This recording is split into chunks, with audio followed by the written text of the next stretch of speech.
Back on our Big Ten Media Days coverage, Minnesota, what a run they have been on in the postseason. 8 straight bowl wins, including 6 under head coach P.J. Fleck. You look ahead to this year, I like the accentuation of the positive on the schedule. No Penn State or Michigan. They do go to Columbus and Eugene, so it just depends if the glass is half full or half empty, and you see some of the big returnees for P.J. Fleck's team. The coach already been on the podium this year, and he was fabulous because he brought his play sheet. I mean, we've got laminated and highlighted. And you should see our house. Once a coach, always a coach, guys. There's a game plan for everything. Highlighters, pens, different colored pens. P.J. Fleck is with us, entering year 9. Coach, as the head coach of the Gophers mentioned, have had incredible success, including all those postseason victories. Why has this been such a great fit for you? I mean, you're looking at now one of the longest tenured coaches at any school in the Big Ten. Why has Minnesota been the right place for you? That's a great question, Dave. It comes down to people. We always talk about places and universities and names of places, but behind those names of places are people. We're the longest head coach tenured AD combination in the country with Mark Coyle and myself. And I think our visions and our alignment are aligned. I think we have a lot of the same beliefs in what we want to see in a college football program. I think we both believe in the life program. And him sticking around for 10 years has been really good for me because we haven't had to go through that boss change or that athletic department change. And I think that's part of it and maybe one of the major parts of why we're still there. You know, it's pretty interesting when I look at that postseason success. And I know people want to minimize bowl games and whatever. But to me, what it says is, hey, you get to that point in the season and your guys are still bought in. They're still, I mean, and that's a big accomplishment in this day and age. So what does it say about your program? Like, what does that tell you more broadly? I just think it shows that our kids love playing ball. With all the changes of college football, of what you see, it's still going out there for 3 hours and playing your best football as a connected football team. And I think our guys do a really good job of that. Any opportunity they have to play, they play. And they take every game like it truly, truly matters. And It doesn't matter if it's postseason, doesn't matter if it's non-conference, conference. They have limited opportunities to play football. Some will never play past college, so they've got to maximize every opportunity they possibly can, and they love playing. And that goes back to what we're talking about with multiplying talents. I mean, these guys come in, and they want other people to be really successful. We're finding a value system that fits for our program. Not saying it fits for everybody, but fits for us. And now with the expansion of the Big Ten, we're allowed to go from East Coast to West Coast, North to South, to find those 25 to 30 players in high school that really fit the value system we're looking for. And part of that is, do you love ball or not? And our guys love ball. They love other areas of their life too, don't get me wrong, but they love ball.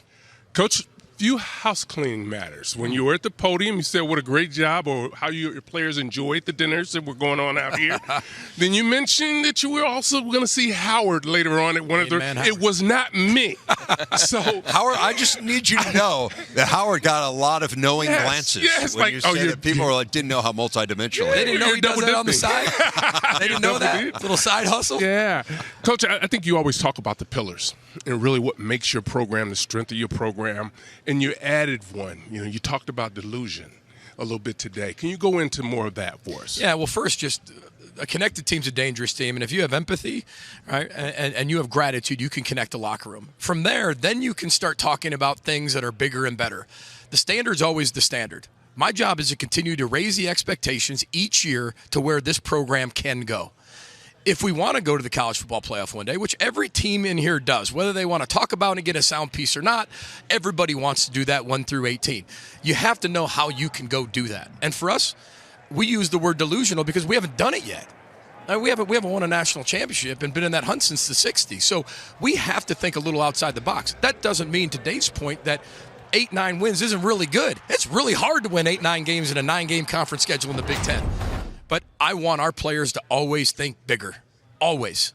And one day, if a head coach, you set the expectation higher than you can actually achieve, and you're the one doing that, so be it. We're all in this profession to get hired, to get fired. But at the end of the day, we've been there 9 years. We know what type of team we have. We know which teams you can talk about those things to and not. And we've had those conversations about what we can do. Take the lid off the jar. No limitations. Let's see what we can do. Let's dream really big and find a way to see what we can get out of this football team. Okay, I want to double down on that because when I heard you say be delusional, I thought about like all of our kids. Like there's a point where you're like, okay, I want to go work at Disneyland. I want to be delusional. I want to dream big. Yeah. We're in a sport now that is very transactional. So how do you talk to your team about still having those joyful dreams in a transactional sport and make sure that they can dream about some of those things that maybe they thought about when they first took their visit and walked into that stadium? Yeah, Yogi, that's a great question because coaches it comes from the word stagecoach, right? Take important people from where they are to where they want to be. Every kid that comes into our program, I sit down with them and say, where do you want to go? Like, where do you want us to take you? What's your dreams, right? And that sounds a little corny and maybe coach-seek, but it's not. At the end of the day, that's why you're in this profession. Somebody asked me earlier, why do you do this? I said, to take people from where they were to where they dream of being. That's exciting. Somebody did that with me. Jim Tressel, Mike Nolan did that with me, literally did that with me. And you want to be able to continue to pay that forward and do those types of things. But it's going to take delusional thought, outside the box, things that haven't been done. Always start with the crazy idea. And if we're going to go to the college football playoff, that's obtainable. We were 8-5 this year, but we were 3-4 in one-possession games. When we won 11 games, which that'll get you to the college football playoff in the Big Ten, we were 6-1 in one-possession games in 2019. So it's not like we're talking about things that can't happen. You just have to do things better and know what you have to get better at to close that gap. And for us, 2-minute, 4-minute, situational football. Being able to finish a game with 5.5 minutes to go when we could have Muhammad Ibrahim do that. What we struggled with, Muhammad, was we had a hard time playing catch-up if we were behind. We've got to be able to do both. End the game on offense in the run game, get the ball back on defense, end the game in 2 minutes if we have to do that on both sides of the ball. And we have a chance to win one-possession games. We have a chance as good as anybody. I think one of the keys, I think you'd agree, is great quarterback play, being able to really distribute the football and be a leader. Talk to me a little bit about how your quarterback has developed and grown since last year. Well, Max Brosmer's gift to the program just keeps on giving because what he did with Drake Lindsay and basically put him as the side cart and just have him ride around with him the entire time he was here, that helped Drake tremendously. And it's not just about the quarterback position. It was about how to lead the entire organization, how to lead the team, how to get your resources, which are your weapons around you, to want to play for you. It's no secret Drake's a redshirt freshman. There's going to be some ups and there's going to be some bumpy roads. But what our supporting cast has to understand is you're there to pull those guys through that. And for Drake to get them to want to do that, you got to be able to connect them off the field. And that's where Drake flourishes. Took a bunch of guys down to Pensacola, Florida, paid for their way down there, spent a week down there. He's golfing with people every single day during the summer or every single week, bringing by guys into things that he likes, and he's always in our building. And he's leading from the front as a young redshirt freshman, which is very difficult to do without that proof. So you better be authentic and real if you're doing it, and Drake is. We've had a couple of your games last year and sat down with Darius Taylor, and he talked about how you taught him how to be vulnerable. You talked at the podium about empathy, gratitude, being vulnerable, those elements. What are conversations like with him now, heading into a critical third year for him in your program? Yeah, I think it's about the versatility he is as a human being, as a football player. How can he take all the blessings he has and maximize those on and off the field? And I think that's where he's flourishing. He's such an amazing human being. If you know him, you know he loves cars. Right? He loves cars, from Detroit, Michigan. And it's a good time, Howard, to like cars as a college athlete. Yes, it is. If you liked cars back in our day when you were a college athlete, too bad, sad. Just get on your bike and ride. You could detail him like you did. Yeah. Dr. Detail is our mobile detailing company we had in college. Absolutely. But I just watch this evolution of a young man that you know, such an amazing human being. Really just see life for what it is, maximize every opportunity he has, make as many connections as he can off the field, and really set himself up for the rest of his life. He's going to play a lot of football for a long time, guys.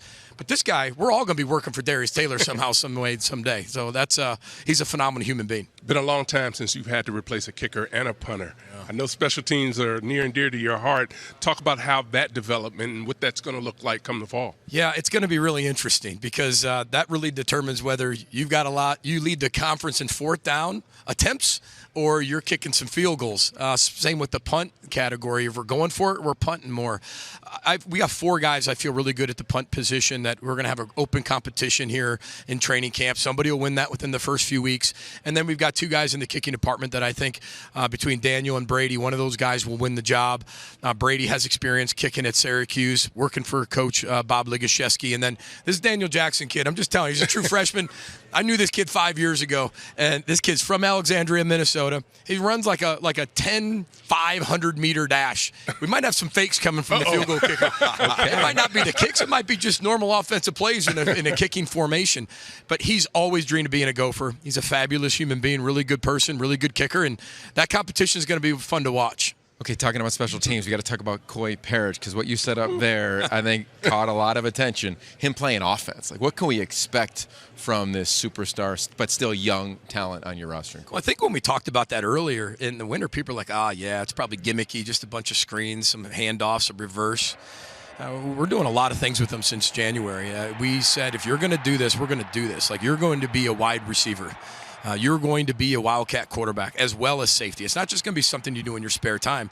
He has worked tremendously hard, not just on the required work that we're making him do, but the unrequired to make himself a really good pass catcher and a really good receiver. That doesn't mean we don't have really good weapons on the outside. I think we do. I think we have a lot of maybe not as well-known talent on the outside.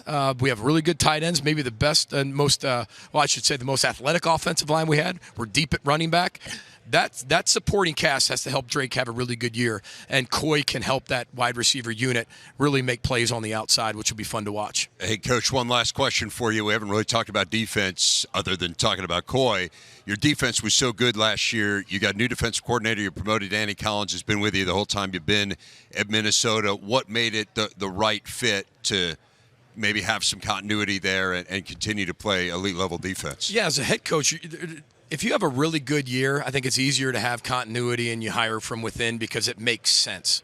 A few years ago, I didn't think we played that well on defense, and we went outside for the change because I didn't want the players thinking, here comes the same thing. You have to make those types of decisions. We played great defense last year. Danny Collins has coached every single position on our defensive side of the ball. He's been with me 13 years. He knows the defense like the back of his hand. And with all due respect, Coach Rossi is a tremendous defense coordinator. Corey Heatherman's awesome, right? Ed Pinkham, phenomenal.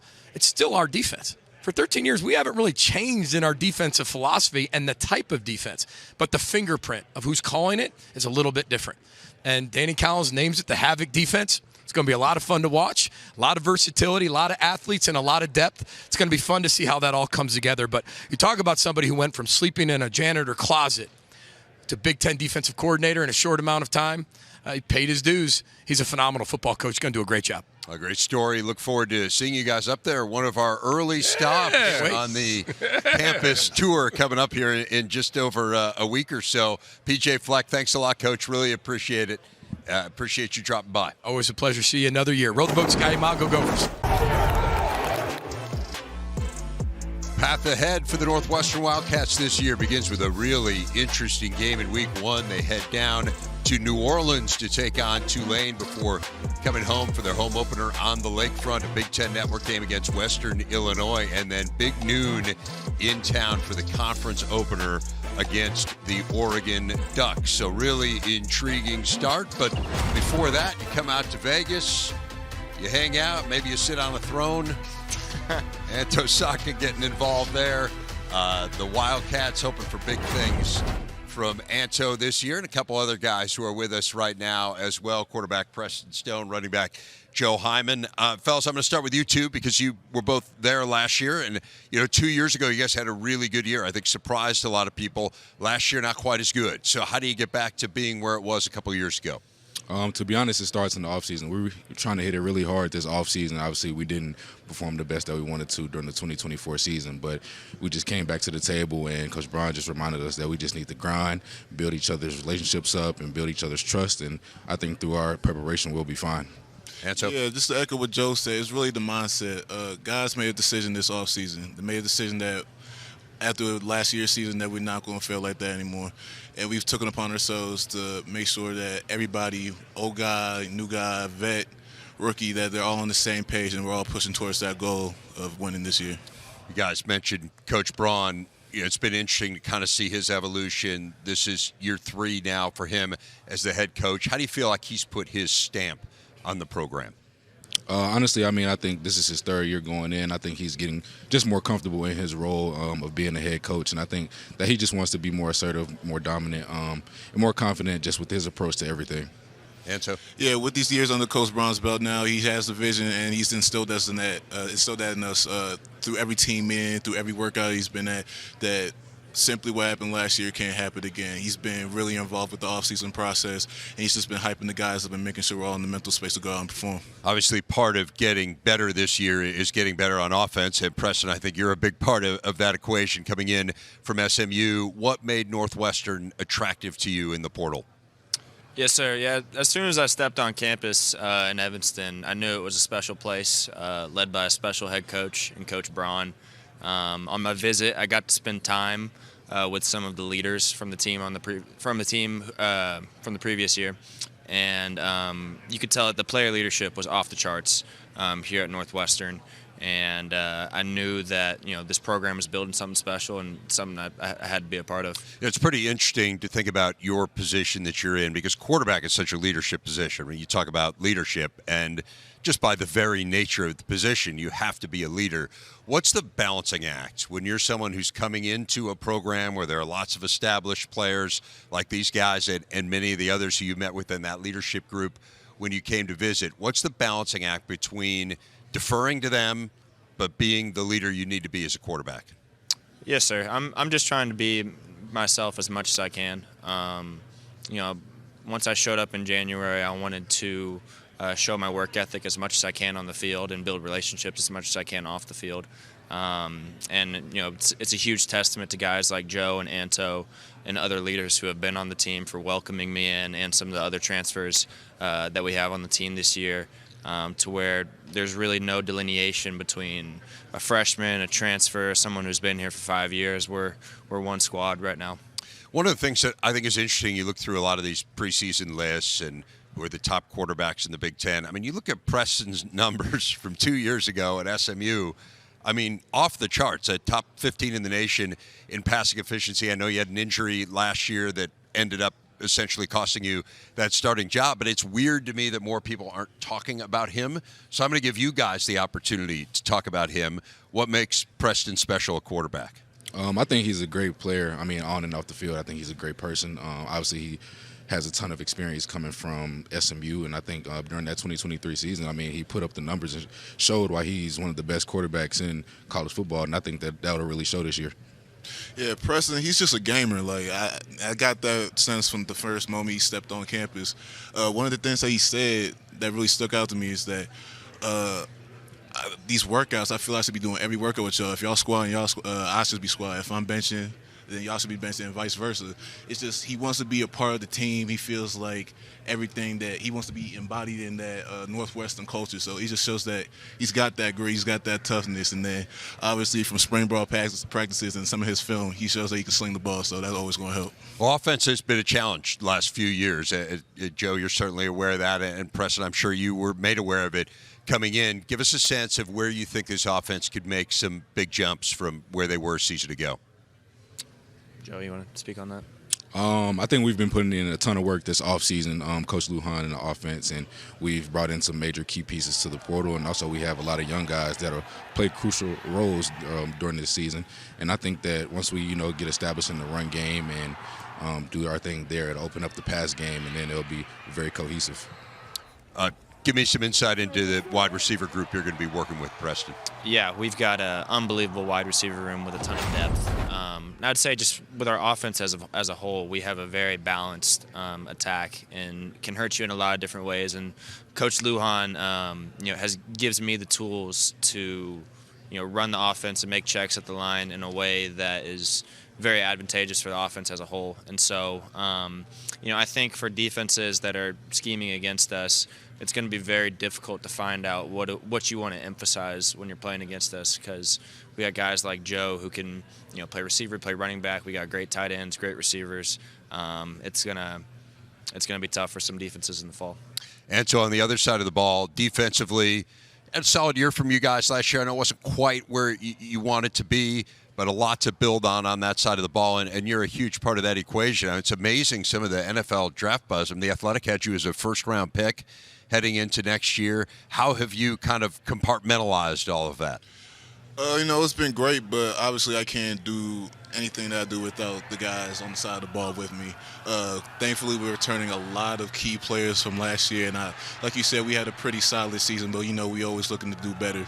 But the defensive line group is stout as always. Our linebacker group is coming in, and we have our DBs. So everybody's been working towards being the strongest, the most solid defense in the conference.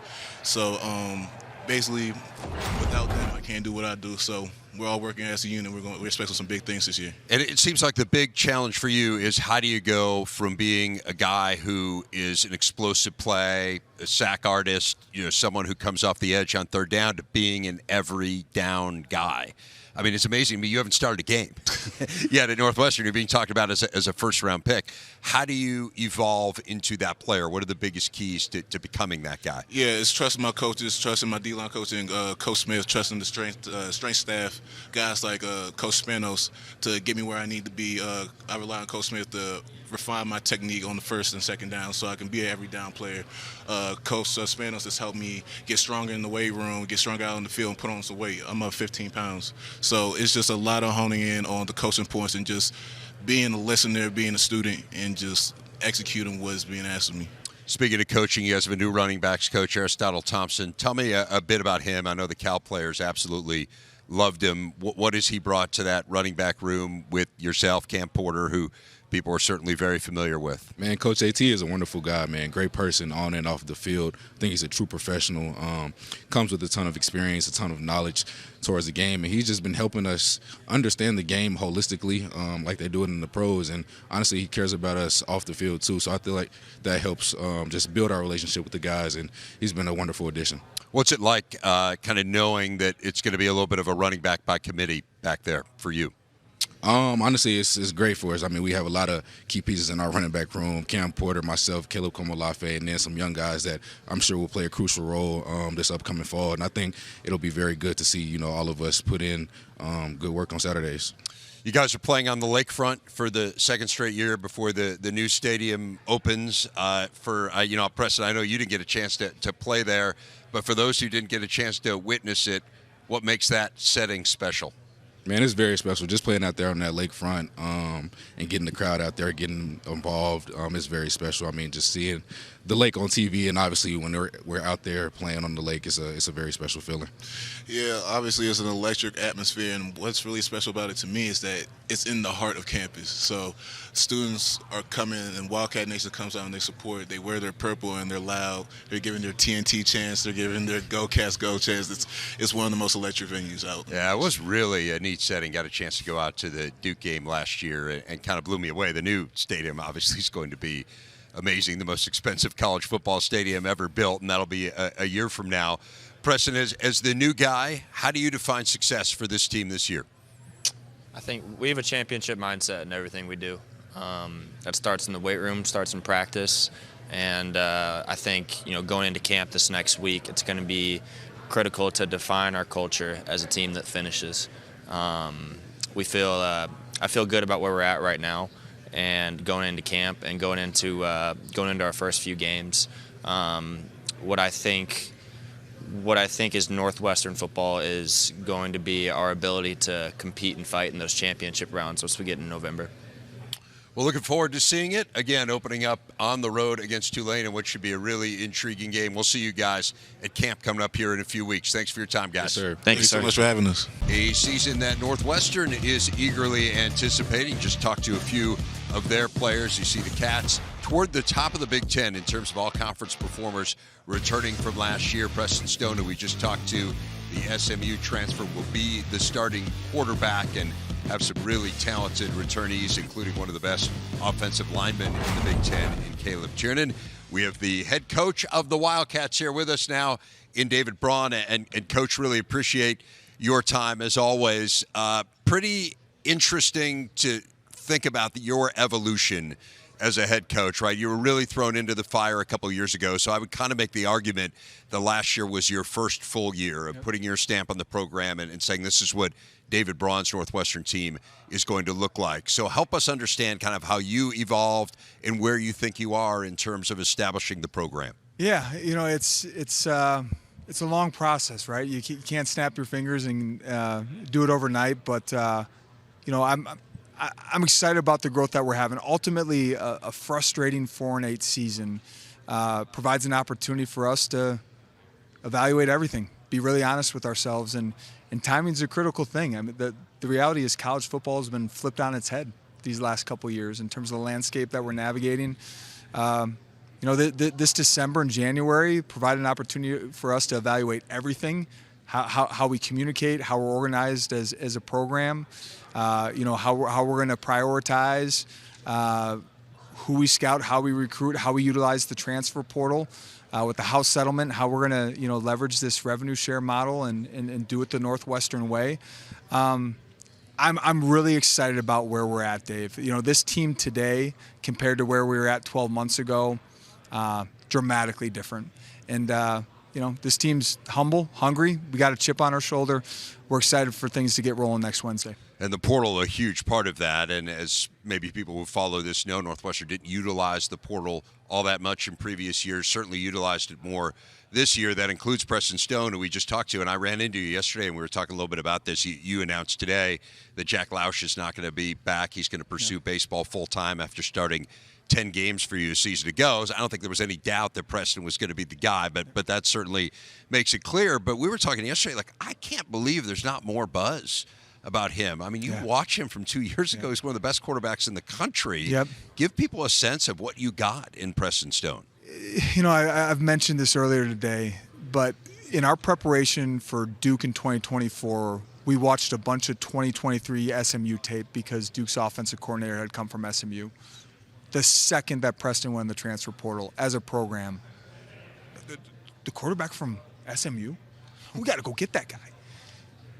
The way that he is integrated in the team, built relationships, learned the offense, there's no one else in the country that I'd rather have as our starting quarterback. And again, yes, deep ball accuracy, processing, but the way that he has built relationships with our team and the way that our team gravitates towards him, I'm really excited about the things that this offense is going to be able to do this fall. So, Coach, continue with Preston. Okay, so when you recruited him, did you tell him you're going to be our starter? And if you did, do you tell the rest of the team that he is going to be our starter? There's not going to be a quarterback competition.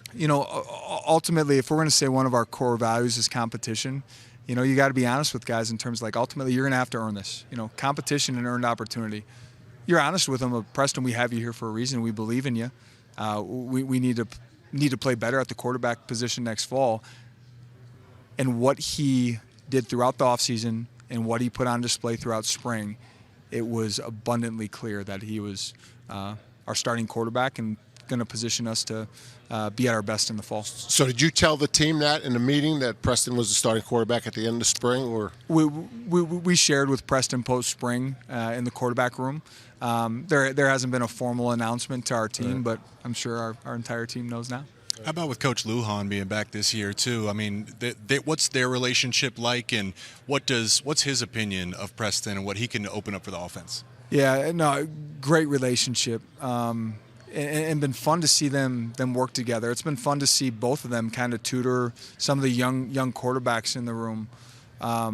It's been a good exercise for Zach too, of really identifying Preston's strengths and the things that he's really comfortable with. It's also been good for Zach's offense to push Preston out of his comfort zone a little bit in terms of things that look a little bit different than the way that they were operating at SMU. The thing I enjoy is just the dialogue between the two. When you're talking to Preston Stone, you're talking to a coach on the field, and I know that's something that Zach, really enjoys. Your defensive background is basically how you came through coaching. But the offense controls the game. The play caller controls the game. In your third year going in, how involved are you in the offensive game plan, and how involved are you in the play calling during the game? Yeah. Certainly involved in terms of decision-making going forward on fourth down. Very involved, high-level, strategically, how we're approaching, how we're evaluating, our team and the things that they do well. And ultimately, the thing that we need to do a great job of is find ways in all three phases of the game, but specifically on offense, is differentiating ourselves. Keeping our opponent soft balance. And ultimately, with the development of the quarterback room, the development of that offensive line room, Cam Porter, Joe Hyman, Caleb Almalafe in the running back room, the wide receiver room, very unproven, but really excited about that room. Feel like we're positioned for Zach to be in a position where he can really catch his stride as a play caller. There's so much more comfortability in the offense with our team. I'm involved with that. But what I will tell you is I trusted and hired Zach Lujan to call our offense. Sure. And, I've seen it go the wrong way when head coaches feel like they got to be involved in everything, and they also ultimately become disruptive on. Zach and I have talked a lot about what we need to do, and really excited about what I saw throughout the progression of spring ball. Excited for this fall. We called your game, our crew called your game against Wisconsin last year, and there had been some injuries in the trenches, and you just flat out told us, you said, listen, if we want to get where we want to be, winning games and competing, the offensive line has to come along. Yep. And we heard you at your presser up there compliment that group. Just curious, what's the identity of that group, and what's the ceiling for them this year? Yeah, I mean, ultimately there is competitive depth in that room for the first time since I've been at Northwestern.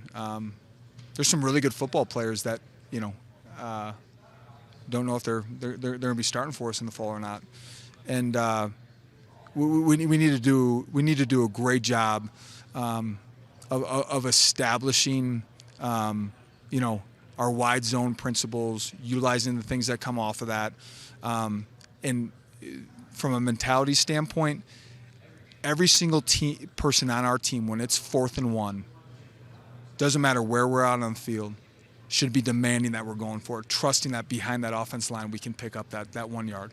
And it's been a neat experience for that offensive line. The work of Bill O'Boyle and Ryan Olson. We've gone to more of an NFL model where it's truly an offensive line coach and Bill O'Boyle, and Ryan Olson, our run game specialist, assistant O-line coach. Like, we talk about development, but we're investing in that development. Bill's ability to be more frequently around our players, even in spring recruiting, while Ryan was out on the road, has started to pay off. Coach, we're starting to see a lot of renderings of the new Ryan Field. We're a year away, essentially, from that stadium opening up for you guys. It's pretty amazing. I mean, I mentioned with the players, the most expensive college football stadium ever built, which is somewhat staggering. But what will that do? What does the anticipation of that do for your program? It's really exciting.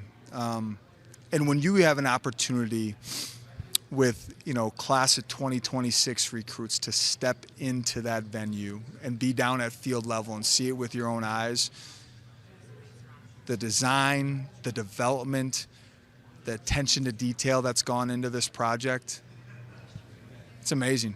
It will be the best venue in football. So that being said, second year on the lakefront, which is a much more intimate setting. Yeah. You and your wife stepped up last year. I mean, you guys were even contributors to, hey, let's get us on the lakefront. This could be special. This could be different. It's a great solution to this 2-year problem. What did that more intimate environment do for you guys, and what do you hope it can do this year? It didn't produce enough wins, Dave. We're excited to create a home field advantage and win a lot of games on the lakefront this year. But it did provide one of the most unique experiences in all of college football. It did allow for our fan base to truly stay completely engaged with our program, and ultimately, and in my opinion, most importantly, for our players and our students at Northwestern being right on campus. It was the right move and the perfect bridge to the new Ryan Field. This year goes well for the Cats if what happens? You know what? That's a great question. What I will tell you is, in terms of the way that we evaluate how we're operating as a program, we're asking ourselves, individually and collectively, have we operated in a way today that is reflective of winning a Big Ten championship? And if we can answer yes to that as we go throughout the season, that's a successful season. Does that mean 8 wins in a bowl championship, 9 wins in a potential college football playoff bid? Time will tell. But we're not going to put a ceiling on this team. Coach, you're one of 2 private schools in the Big Ten Conference. With all the new legislation, the profit sharing, the NIL, has it been a positive for a school like Northwestern? Absolutely. I will be as bold to say I have so much reverence and appreciation for what this program has achieved over the years, both on and off the field.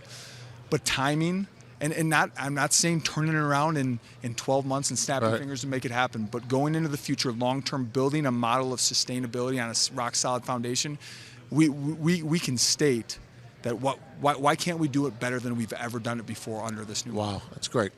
David Braun, head coach of the Wildcats. Coach, thanks a lot. Best of luck this year, and we'll see you at camp coming up here in a few weeks. Thanks, Dave. What a year was for Penn State last year, and the anticipation growing for Drew Allar and company this year, the preseason pick in the unofficial media poll to win the Big Ten, and their quarterback with a lot to do with that. As you see the schedule ahead for the Nittany Lions, they open up against Nevada. Got a game on the Big Ten Network against Florida International. Then they finish up non-conference with Villanova before a huge matchup. Will be just a few eyeballs on that game against Oregon, a couple college football playoff teams from last year. They head to Columbus this year in Week 10, hosting Indiana, another CFP team from last year in Week 11. Great to have Drew Allar with us, along with Nick Dawkins and Zakee Wheatley. Guys, welcome. Great to have you all here. What a year it was last year, and we talked last season in this very spot about, hey, this was the year that Penn State needed to step up, needed to make the playoff. It was the program that had never been there, but had there been a 12-team playoff through the years, would have been the team that was there the most. So I'm going to ask you, Zakee, you can start and just take it down. What did it mean to this program to have that breakthrough, to not just get in the playoff, but win a couple games? It meant everything. You know, me personally, just watching football my whole life, being in tune with the playoffs and being able to play on that stage was amazing to me. Yeah, I mean, it means everything to us as a program, as a school, but I think it just sets the tone for what we want to accomplish here as a program and, you know, what we've been working towards and even further on, what we want to accomplish.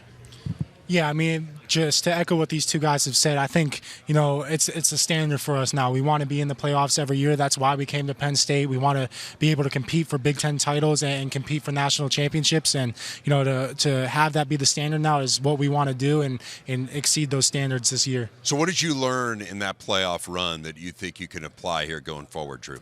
Yeah, I think for me, it's all about consistency. I think I found different ways to help myself and be more consistent throughout the year and throughout different games, especially the games that are like more intense and that sort of thing, more competitive. So I'm really excited for those opportunities this year. Obviously, I'm going to get to go against a great defense every day of fall camp. So I'm really excited just to compete and put on pads again and just play football. Nick? I would say adaptability. When you play against opponents like that, especially going down the stretch into the playoff, it's going to come between 1 to 2, 3 plays that make the game, right? So we're just trying to find different ways to win, different ways to overcome adversity, and to be versatile to win. Me personally, I would just say 6-second mentality. You know, in games like that, in big games, being in the playoffs, there's going to be a lot of plays being made, being able to move past that and then move on to the next play. There are some preseason polls that have you guys as the number one team in the country. You were picked to win the Big Ten. There's been 15 years Cleveland.com's been doing this preseason poll. It's the first time that anyone other than Michigan or Ohio State has been picked to win the Big Ten. Penn State this year. There is a lot of hype and a lot of excitement around this team. You guys do not need me to tell you that. So how do you handle all that title talk internally, Zakee? I know you've got a coach who talks about just the next game and only the next game. But when you're heading into camp, when you're in the off season, when people are making these prognostications, how do you guys handle it, and what are the internal discussions? I mean, we appreciate the love, being noticed, but we know deep down inside we got to get ready for camp, going against a great offense every day, and both of us just making each other better. We know if we do that, then the rest is going to take care of itself. Nick? Yeah, and then like Zakee said, like acknowledgement, like we appreciate it all, but at the end of the day, good noise, bad noise, it's still just noise. What matters is what we believe in, like what we believe of ourselves and what we're going to continue to do. But like you guys talk about it, Drew? I mean, do you talk about winning national championships?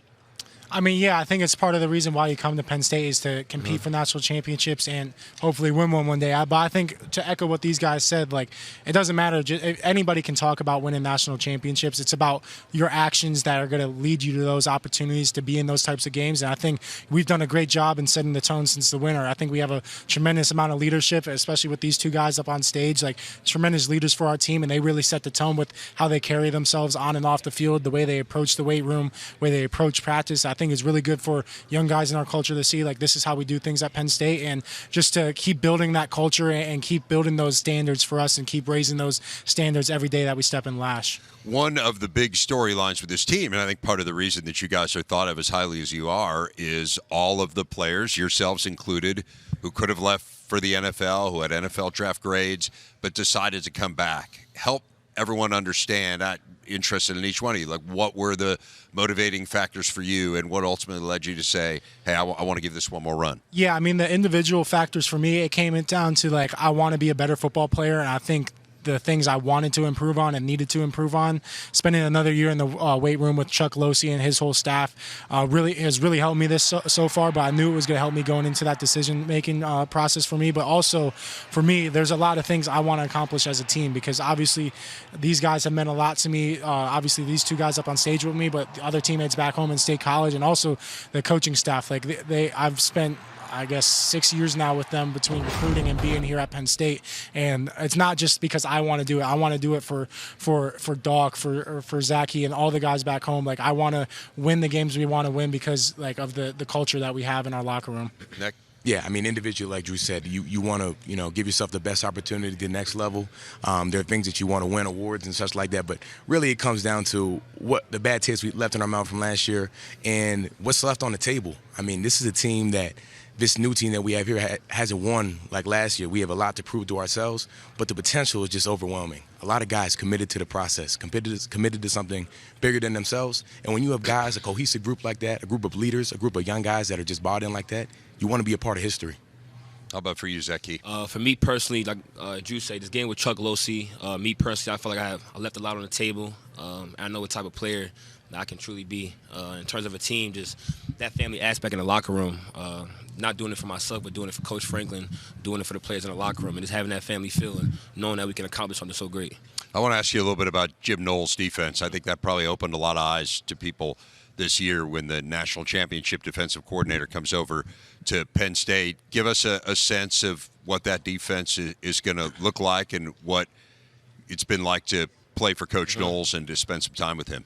So far since they've got there, we've learned a lot, learned a ton, and I'm excited. I don't want to get too much into the breakdown of the defense. Right, but, no, I understand. So far, what he's brought to the table has been amazing so far. What about Coach Kolenicki? How do you think he put you guys in a position to get better last year? Because there were some significant strides that were made offensively. Yeah, I think from my perspective, he puts our playmakers in positions to make plays. Like he always talks about his job is to create one-on-one matchups, and I think he does a great job of that and playing to the strengths of our offense. And I think the things that we've been able to build on from last season going into spring ball and obviously now going into summer and fall camp, I think it fits our play style and the players that we have brought in and currently have on our roster. So I'm really excited to see what this offense looks like. And I know for me, it's always going to be driven by these guys up front. Right. So I'm really excited to have the group of guys that I have in front of me this year because they have a lot of experience, and I'm really excited to see what that O-line looks like. That's a big-time group, Nick, led by you and several others. I mean, this is going to be a really outstanding offensive line. From your perspective, what changed in this offense a year ago, and where can it go this year? I think it's the mentality Coach K instilled and Coach Troutwine always does, and it's making the defense react to us, not reacting to the defense. And on top of that, it's knowing why we do what we do. It's one thing to know your assignment and knowing what direction and such you're going, but it's another thing to know why you're doing it, and it helps you read keys, read blitzes, read tendencies that allow you to be successful after the snap. Hey, Nick, I want to talk to you a little bit about your community service. Pretty amazing. You won the Werfel Trophy last year, which is given to the outstanding student-athlete in community service in all of college football. Help people understand, first of all, what your involvement is in the community, what the different things are that you work on, and why that's important to you. Yes, sir. Thank you for acknowledging that. So I have a nonprofit of a Dawkins Foundation. It's paying homage to my dad and my uncles who for so long gave back to communities all across the United States. We work with underserved youth. The youth is the greatest investment we can make into our future, so we want to prepare them for it, whether it be scholarships, whether it be school supplies, whatever we can do to prepare them for the future is what we do. So we just had a book bag drive drive last weekend. We have 3 scholarships that just closed, and we just try to provide opportunities. And wasted potential is something that we want to alleviate in this country, and that's me playing my part in doing that. Well, it's pretty amazing and really admirable. I got to say, your dad. So for those who don't know, Dawkins. Late Daryl Dawkins, your father, and I don't know if you guys know anything about Daryl Dawkins, but this was like a guy I watched in my youth and was in awe of. I mean, he really was just a phenomenal basketball player. How much is what you do to honor him and his memory? Yeah, everything is. I think the greatest gift you can be given is your last name, and it's your job to add more value to it. So, every time I wake up, I'm thinking, how can I add more value to my last name? How can I make my family proud? And how can I make this Penn State football family proud? Well, you've certainly done that. It's pretty interesting, and I'm interested in each one of your guys' opinions, too. Like, this is a new world, right, in college football. In this revenue share and NIL world, right? You guys have more resources at your disposal to do some of these kinds of things. How do you see the responsibility of a college football player now versus maybe what it was 10 or 15 years ago? Yeah, I think for me, it definitely has changed a lot. Obviously, the way I grew up watching college football, none of these opportunities were really available. But, I think for me, it's about balance. It's about, prioritizing what you value in your life. And for me, that's family, football, and school. And I want to make sure my actions align with all those things. And I think for me, obviously, I've been blessed with a lot of opportunities to, experience a lot of different things and work with different brands and that sort of thing. But for me, if it's taken away from football, taken away from my family, taken away from school, like, I'm not doing it. I've done a lot of things. I've been blessed to do a lot of things, but I've also probably turned down a lot more than I've actually done. So I think it's about finding balance and prioritizing what you really value in your life. Zakee, how about for you? Drew couldn't have said it better. Really just, like you said, prioritizing what's important to you. For me, it would be God, family, and football. And if he doesn't fit into those 3 categories, trying to eliminate. I'll say it's definitely a blessing to have these opportunities now with NIL and to be able to make, money off your name, image, and likeness. Yeah, it's pretty amazing. I want people to understand your story a little bit too. Drew obviously is well publicized as a 5-star quarterback, and Nick, we talked about for you. I mean, you came in, you're a highly recruited player, but it took a while for you to get into that starting role, and now last year, really popped and became the leading returning tackler here for Penn State. What's it been like to go from a guy who's a high school superstar to having to kind of wait your turn and now being in the spotlight? I mean, coming out of high school was humbling. Just having guys like Braun, Jaquan Brisker. Then 2 guys you guys know who just left, Jalen Reed and Kevin Winston Jr. Having guys like that in front of me and just playing beside those guys, I've learned a lot. And, with Dex, I started off as a corner and Coach Smith from. So starting off there, transitioning to safety, learning the defense and all that, it was a crazy journey, but I'm excited and it made me who I am today. Well, really looking forward to watching Penn State this year. Excited for you guys, everything that lies ahead here. And thanks a lot for spending some time with us. Enjoy your time in Las Vegas. Yeah. Thanks for having us. Day 2 from Las Vegas rolls along as Big Ten football media days continue. Luke Fickell and the Wisconsin Badgers arriving here in the entertainment capital of the world, ready to turn the page following a 5-win season. Luke Fickell brought in Jeff Grimes to revamp the offense. Billy Edwards from Maryland will be taking the reins at quarterback, part of a terrific portal class, and they'll need every bit of that new firepower because Wisconsin's schedule is a gauntlet, as Coach Fickell said at the podium earlier. We're not in the Big Ten West anymore. We are not. No. Luke Fickell joining us on set now. That is well said, and I think you thanked the reporter and said that was Captain Obvious that we have a very difficult schedule, and yet you know what you sign up for. Yeah. You got to make light of some things at times, right? Yes. So there's definitely not a lot of light with some of the other things, but no, it is. And I think the beautiful thing in some of the ideas with bringing in guys, it's not like the NFL, right? It's not like, hey, well, the schedule's going to be released in April. Like, you know what you're signing up for. And that's what I love about Billy, as we'll probably talk about, but even a lot of those other guys that have come in here and the guys that have stayed, that they knew what it is that they were signing up for, and they were willing to take the challenge. Well, let's start with Billy Edwards, because he's talked about that this is the best locker room that he's walked into, and he's been at a couple stops before he came to Madison. What has stood out to you from him? I think first and foremost is a guy that has walked in knowing that look, the whole idea was we were going to hand you the keys to this new offense, but everything that we do is earned. And so there's a uniqueness to that you have to be able to handle. And he's walked in, humbled himself in a lot of ways, earned and gained the respect of not just the locker room, but everybody within the coaching staff. And in order to do that, it takes somebody that's well in tune to all the things around him. And so it started there. His voice has continued to grow from the time he came in January to where he is now. And I think he's done it in an unbelievable way. You talked about being a team that wants to go into the high schools, right, and be able to recruit. Where's the balance when you have to go out and get veteran guys from the party? This year it was unique, and after 2 years, we kind of recognized some things that we lacked and some things that we needed to do different. Getting some more size as you will look us up front defensively, and particularly size-wise defensive line, that was just an area that you couldn't get through high school. Right? I mean, just that development, that maturity in those positions in particular. So as we move forward, now that going into year 3 and then into year 4, you feel like you've got a base of young guys. We've been playing with 70% of our guys within the first or 2 years, 1 to 2 years of experience. Now we're finally a team where we've got 34 guys or 33 guys in the final year of their college athletic ability. I don't know what year that makes them, but the idea that they've exhausted or going to exhaust their eligibility in college, that makes us a more mature team, and I think that's what we really needed. I'm curious for you as a head coach. You're a guy who played in the trenches, former wrestler. Like, there's an element of, you got to be mentally resilient. You guys take a lot of flack. I mean, no joke about it. The schedule, as Ashley referenced and you referenced, is a challenge. What's it been like for you to be in it and dig in and unearth these parts of your program that you want to turn? It's a challenge. It really is. And everybody always asks, how do you relax? And it's really difficult to relax. And, there's nothing that anybody outside can say, right? People have asked, well, there's some pressure on you, or there's some different things. There's no more pressure than what you put upon yourself and the expectations you have, and you know what you signed up for, right? I mean, the responsibility, like I said up there earlier, the responsibility that I know I have of leading this program and this team and what the expectations of and whether it goes back to Coach Alvarez and what has been built over the years, I understand that. That's motivating to me on a daily basis. I don't like where we've been, but I do like where we're headed. A lot of talk about what the philosophy is and what the Badger offense has looked like in the past. And you mentioned from the front, you can be Captain Obvious and say we're doing some different things. But what are some of the things the tangible that you can see that really are changing for your team up front? Well, I think when we changed offenses, it was more about leadership. But when we changed, it was like, hey, what do you want to look like? And I don't know what NFL style really means, but that was my depiction of.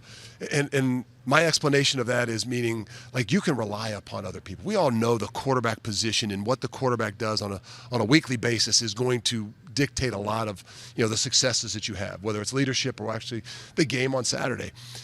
But to be like some of those NFL teams where you hear, well, the quarterback was 12 for 28 today. He didn't play all that well, but they won 24-17. Well, how is that? Because there's this complementary football that you can't win without. And I think for us, diving into what that means is deeper than the cliche of what a coach says of how offense, defense, and special teams all work together. You referenced complementary football a few times, and I couldn't help but think about Billy Edwards and his little sticky notes that he writes on, how he prepares, how he trains his mind.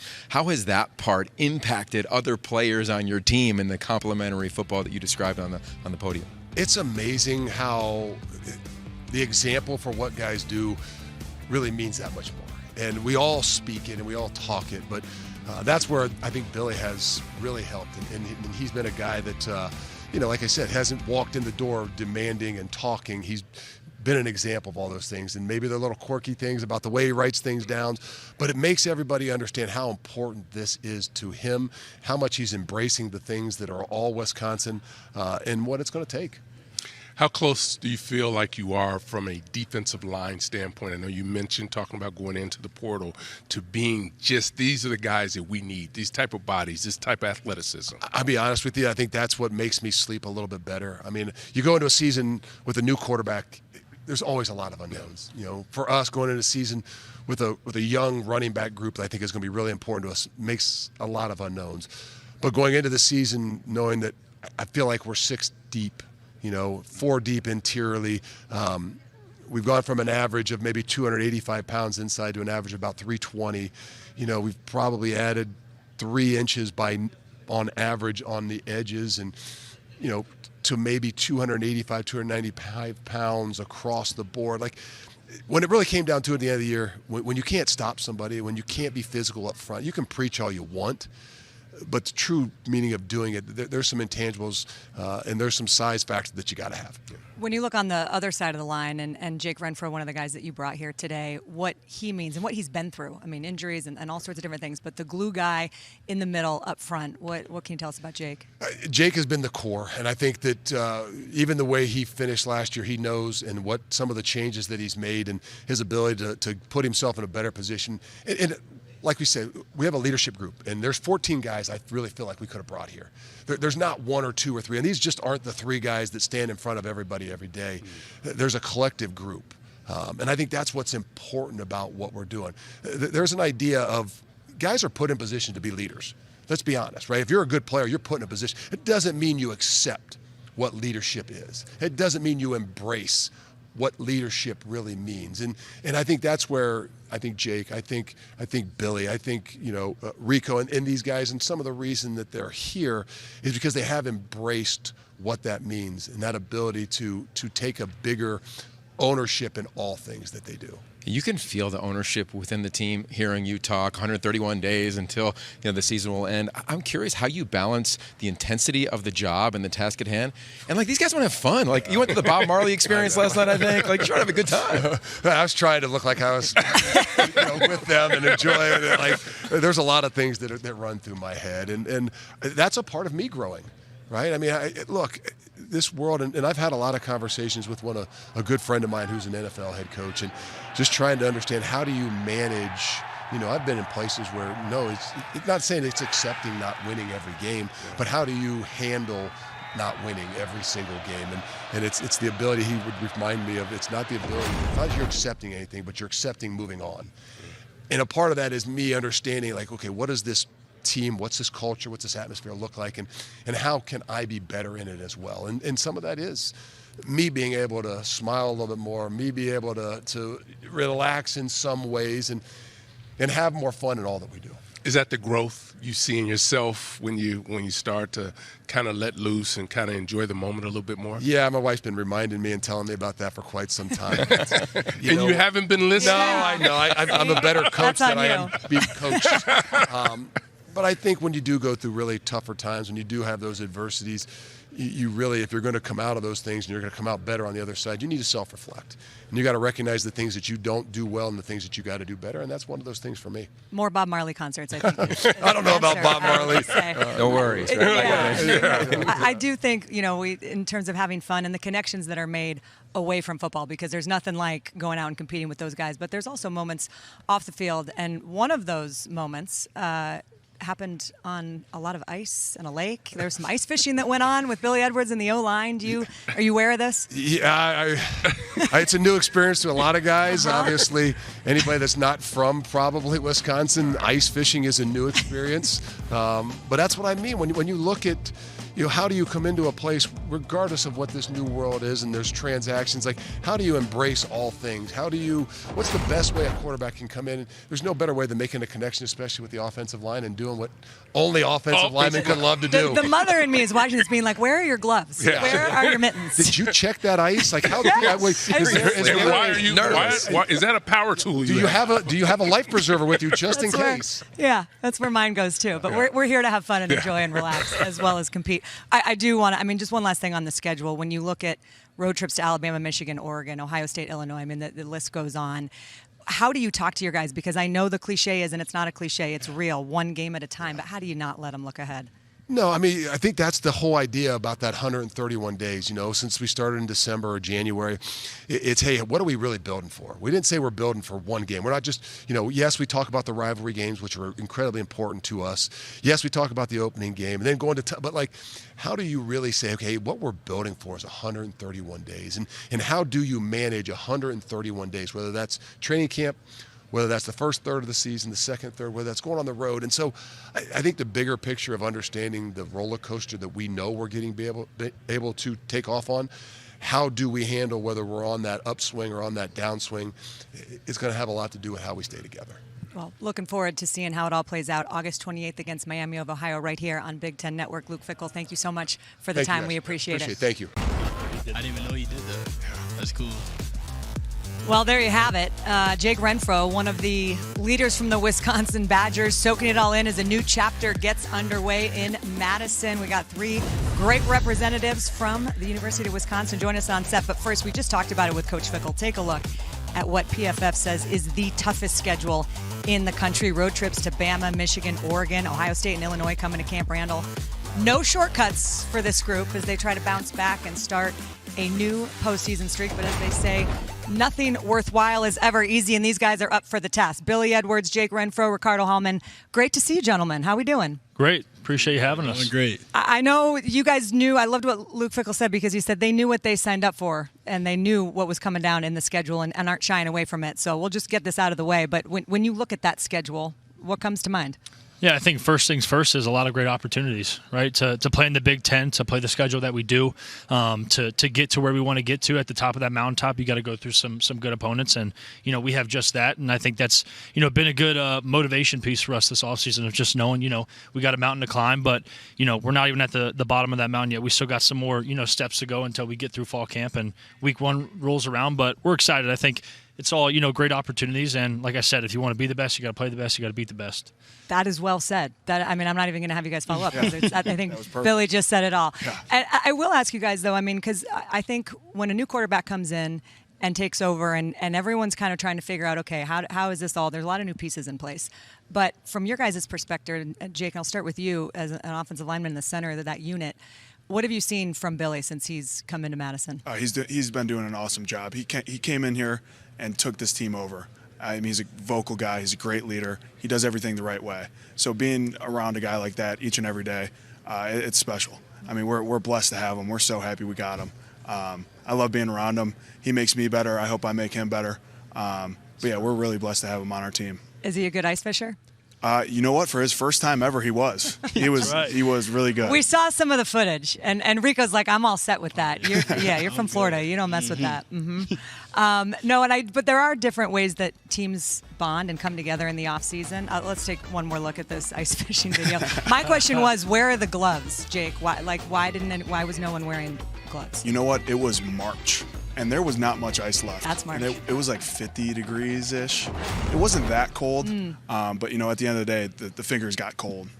Yeah, that was probably the worst part. The fingers. Yeah. You'd have to rest every once in a while, put them under your legs, and then right back to it. Ice fishing in March. Welcome to Madison. Welcome to Madison. Rico, I know Coach Fickell said back in April that the number one goal of spring ball was to create a team. Mm-hmm. And so from your side of the ball and what you've seen in the locker room as a whole, where are you guys in that process? I think we're in a very great spot. Coach Fickell really reiterated throughout the whole offseason just the whole basis of complementary football, and that's what we're trying to be. All the units working together to put the best product on the field, and I think that's really what we've been trying to be intentional in achieving. So I think we're in a great spot, offensive-wise, defensive-wise, and I'm super excited for what I think this team can be this year. Another thing that Luke Fickell just said when he was on the set was that he's kind of learning to have more fun and to maybe loosen up and find some joy. Are you guys helping him along in that effort? Oh, absolutely. Absolutely. We just had a lake day with him the other day, and that was pretty fun. I don't think I've ever seen him so relaxed and have fun. Great. But yeah, we had a great time. Good. And was there a Bob Marley show last night? Last night, yeah. Mm-hmm. Yep. That was a good time. Billy, you weren't there. I was in the beginning, and I left to go to the bathroom, and I got locked out going back in. So I didn't get to see the ending, but yeah, Billy, you weren't there. I was there for the start of it. That's all that matters. I was there for the best part. Yeah, that is true. Well, I do. There's, again, just when you think about the team building, there's a lot of different things that go into that. Another thing we talked about was the sticky notes. Your sticky notes. Talk me through what these yellow sticky notes are, how they work, how they're part of your process, and what's the one that maybe stands out most to you? Yeah, I think, playing college football, playing the position of quarterback, there's a lot of, attention, natural attention that comes with it. I think the sticky notes, kind of my freshman year I was around Sam Hartman. He was, very vocal about his leadership skills and, his mental health and how he kind of had his routines to stay grounded and kind of keep, his head on straight. So those are things I just, it started over time. It was one sticky note, then it was two, it was a few Bible verses. There's phrases that, my sister has given me. And, it always has a way of panning out to where maybe the one that I've written the most recent is, very applicable to where I am in my career. I think the one right now was, I think I said it back in January, February, of just being about, where my feet are, being intentional. If you have your hands on the past, if you're looking too far to the future, you can never be present. You can never enjoy where you're at. Obviously with the, the move I made in January, it's tough. I'm out of school for 3 years, but looking at where I'm at, present time and, embracing these guys and embracing Wisconsin and the opportunity that's in front of me and us, that was, that's been the biggest sticky note for me in 2025 thus far. I think everyone on the planet could use that sticky note because it's one of the hardest things to do, no matter where you are, is to kind of just be grounded and be where your feet are. And especially in the world that we're in today with college football and all that you guys are being asked to do, there's a lot of opportunities, but with that comes responsibilities and different things and different dynamics. So I don't know if people on the outside fully understand how it all works together, but as three of the undisputed leaders of this team, Rico, I'll start with you. Just how do you manage some of the dynamics around NIL and portal and all the different things that are pulling you guys that could be pulling you apart? I think that's really hard. That's a really hard thing. But I think what this team does a really good job of, it's not letting that affect us. I think everybody, whether that you're a starter or a redshirt freshman or a walk-on or anything like that, you will not be able to tell who makes the most money in the locker room or whether that. I just think Coach Fick has done such a great job at building a culture and just getting the right guys in the locker room and, everybody being a part of the main goal. And the main goal is football. And, we know this is not the end goal. The money that you have here is great and a really, really awesome. But, the end goal is the NFL. And I think that's the kind of goal for everybody. And that's what we're aiming for. So we do a really good job of not letting that come between the team and everybody being focused on the main goal. Yeah. Let's talk about this new look offense. Jeff Grimes comes in. Obviously, we got a new leader at quarterback, a lot of great pieces around you. What's going to be the biggest difference? Luke Fickell talks about complementary football, not just being that you can run and pass, but that it's kind of a four-tiered thing. What do we need to know about Jeff Grimes football? Should I give it to him? Yeah. Oh, yeah. So with Coach Grimes, under Coach Grimes, we will be a violent attacking offense that will impose its will on opponents through a dominant run game, vertical passing game, and distortion in order to disrupt, disorient, and dictate terms to the defense. With that said, we're going to be everything set in there plus some. We're going to be very multiple. We're going to play to a lot of guys' strengths. We're going to let our playmakers, do their thing, and we're going to be fun. That mic drop. How long did that take you to? Don't ask. And could you say it again if I asked you? Absolutely. I'm ready. Yeah, I could do it. Okay, go for it. Tell me. A violent attacking offense who impose its will on opponents through a dominant run game, vertical passing game, and distortion in order to disrupt, disorient, and dictate terms to the defense. Boom. I mean, I don't think he's ever done that in front of me for real. That was awesome. It's good. When the lights are bright, that's when this man steps up. No doubt about it. Rico, from your perspective on the defensive side, what would you add to that? I just think we want to kind of follow in those footsteps. Be an aggressive defense. We know that was kind of the intention behind what we wanted to do. Play a lot faster and have guys not think out there. And I think that's something that our coaches adopted, that mentality, and it's kind of permeated throughout the players. And I think that's what we're really trying to focus on, just an attacking defense that is going to be violent and physical for 4 quarters. Well said. Jeff Grimes, if he's watching this at home, I know is smiling ear to ear. I know he's happy. Shout out Coach Grimes. Oh, yes. Yeah. I would love to ask you guys a few questions kind of away from football. I'm curious, the best meal in Madison, and I know you're somewhat new to town, but what's your go-to spot so far? Yeah, I'd say probably the one I like the most is Dottie's. Going to Dottie's, they got a bunch of good burgers. I think it's like the heart attack burger or heart something burger. It's got everything bad you can think of, but it's awesome. So okay, we're getting recommendations for the locals here. I'm a big Marie's soul food guy. I don't know if these guys know about it as much. I'm big on Southern cuisine. That's kind of what I grew up on. So the wings, the catfish, the ribs, the mac and cheese, they got everything. And I'm definitely a big ambassador of them. I love it. I'm a Tornado Room fan. It's a little steakhouse. They got some great steaks, great appetizers, great everything. Went there on Sunday night. It was incredible. That was one of the best meals I've had. Yeah, Tornado Room is awesome. Who talks the most trash in practice? Oh, my gosh. Aaron Witt. That kid. Yes.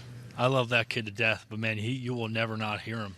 Just constantly going. This. Oh, yeah. Yep. It's good. It's good banter, but, it's to the point now where, like, he could be 30 yards away from a play, and if he has no chance of making it, but we're all going to give him crap back because he's established himself as one of the louder talkers on the team. So he takes it and gives it when it comes to the smack talk, and he's a good sport about it. So it's been fun so far. Is there an art to talking trash, especially in the secondary? Oh yeah, it has a good art. You gotta do personal attacks, but not too personal. You want to just let them know that you know everything that they're thinking. It was close to them, kind of. So Let me take notes on this. Yeah, I know. This is good. This is good. Anything you would add up front? Is it different up front? It is different up front. Usually, I mean, we have so much responsibility. There's not much.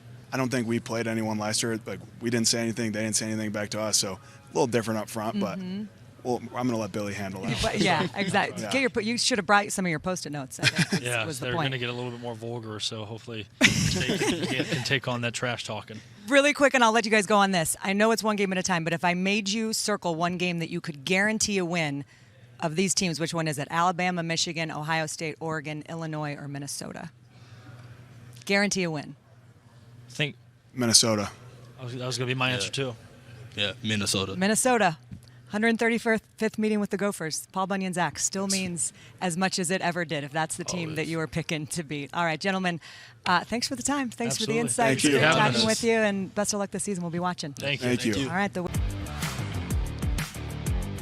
The Big Ten champs have touched down in Vegas. The head coach, Dan Lanning, rolling in. They stormed through their debut season in this new league. 13 wins, a perfect regular season, and they're back with a lot of new pieces and the same sky-high expectations. Plenty of new talent to get to know in Eugene. Lanning signed another top 5 recruiting class and added another top 5 transfer portal class to go along with it. Finding, developing talent has been the theme since he took over, and as always in the offseason, the question is now, how do all of those pieces fit together? The head coach of the Ducks joining us on set now. Dan, great to see you as always. Yeah, same. Thanks for having me. I do think when I think about your teams, it is competitive and connected. Those are the two words that always come to mind, and I feel like it's a continuous process. You don't get connected and then all is good. So when I asked you about how you generate that connection and intentionally what you do in the offseason, how is this group coming together? Yeah, great.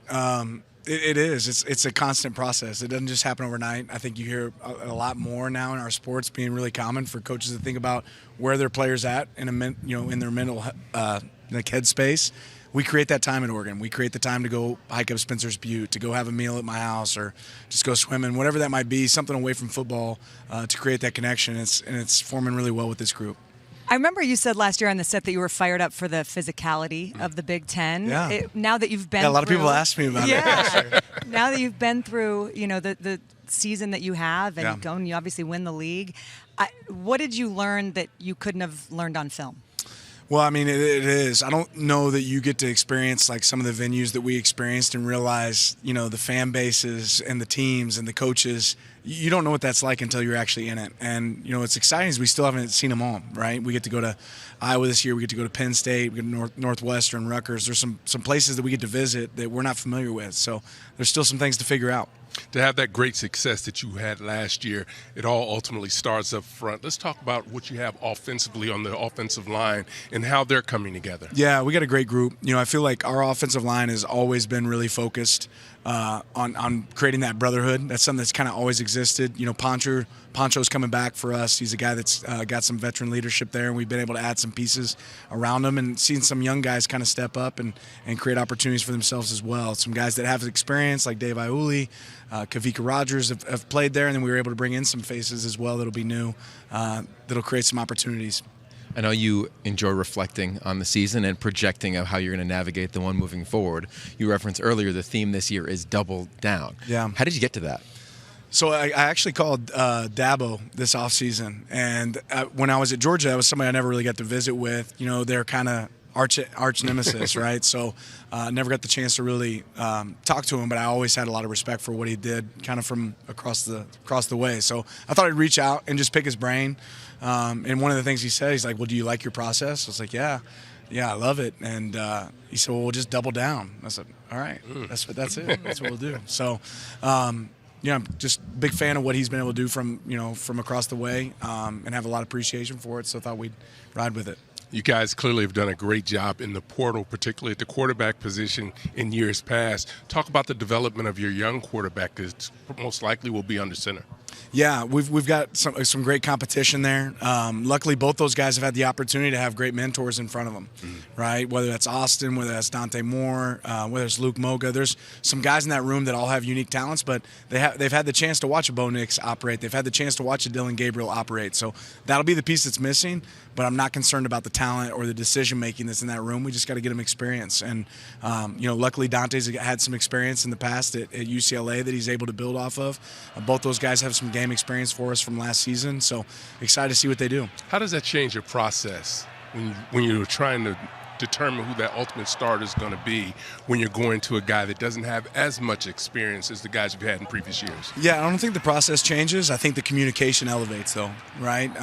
There's some things you expect with a guy that's a veteran. I don't think a lot of things have to go unsaid when you're dealing with a veteran. But when you're dealing with somebody that's coming in, it's going to be a new experience. I got to do a great job of making sure I'm on the same page as our quarterback.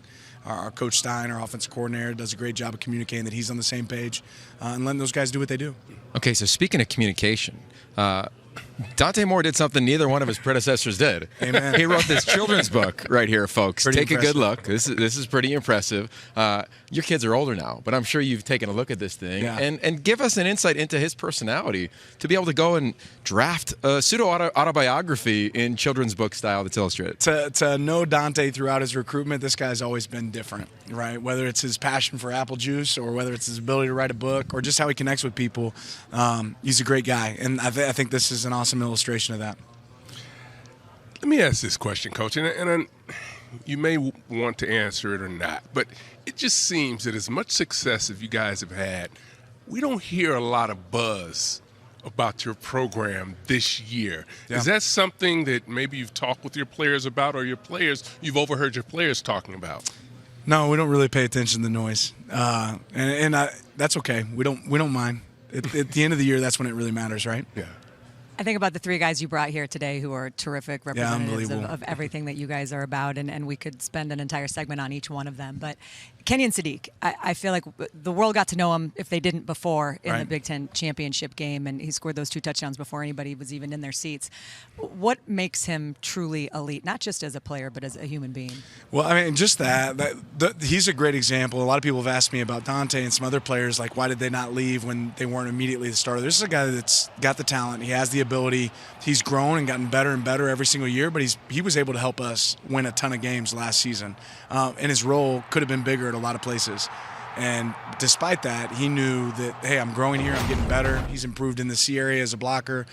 And he's an unbelievable teammate. He's learned from the guys that were ahead of him last year. He brings some stuff to the table that other people on our team don't have. You know, we've handed the ball off to Kenyon before. We can throw it to him. There's a lot that this guy can do. I still remember him early as a freshman helping us on special teams. So he's selfless. He's an unbelievable talent and a great person. Every single day in practice, he goes up against some amazing talent, too. And I love the third-year players in Matayo Uiagalelei and Tatum Tuioti. Yeah. And then you got an emerging star, I think, in Amari Washington. Share a little bit about this front seven and how they have become the veterans within this program. Yeah, a year ago, you'd sit there and say, okay, Jamari Caldwell, Derek Harmon, like our strength was really inside. Now we're going to have some younger hats inside, and our strength is really probably outside with Matayo, with Tatum. But I think what people realize is, Matayo was leading the conference in sacks at several points last season. Tatum has had unbelievable success. Blake Purchase, some of those edge guys really make a difference for us. Now we got an opportunity for some young guys to step up, and maybe there's some unheralded heroes that we'll learn about this season. So much has changed away from the field. Yeah. Whether it's NIL, whether it's general managers, a lot of things behind the scenes. How have you guys adjusted, if you've had to make adjustments at all? Well, there's a ton of them. But I think what you start to realize is there's moments that you have to go back to what really matters. John Neal was a coach at Oregon for a long time. He sent me a text message the other day, and it talked about leadership and relationships and how much those matter. You have so many distractions as a head coach, as a player now, that you can't forget what's really most important. It's still those relationships. It's making people feel genuine, a part, accepted of your team. That time needs to be spent there just as much as these other details and these other things that can kind of confuse you and take you off the path. That what really matters is that piece, relationships. Yeah, I think that's a really cool point, because I think nationally people think Oregon and the swoosh and Phil Knight, and it's like, oh, they just have all the resources in the world. But you've got tremendous alignment in addition to having resources. What can you share of how that has aided your program as you've gone through this transactional element in college football?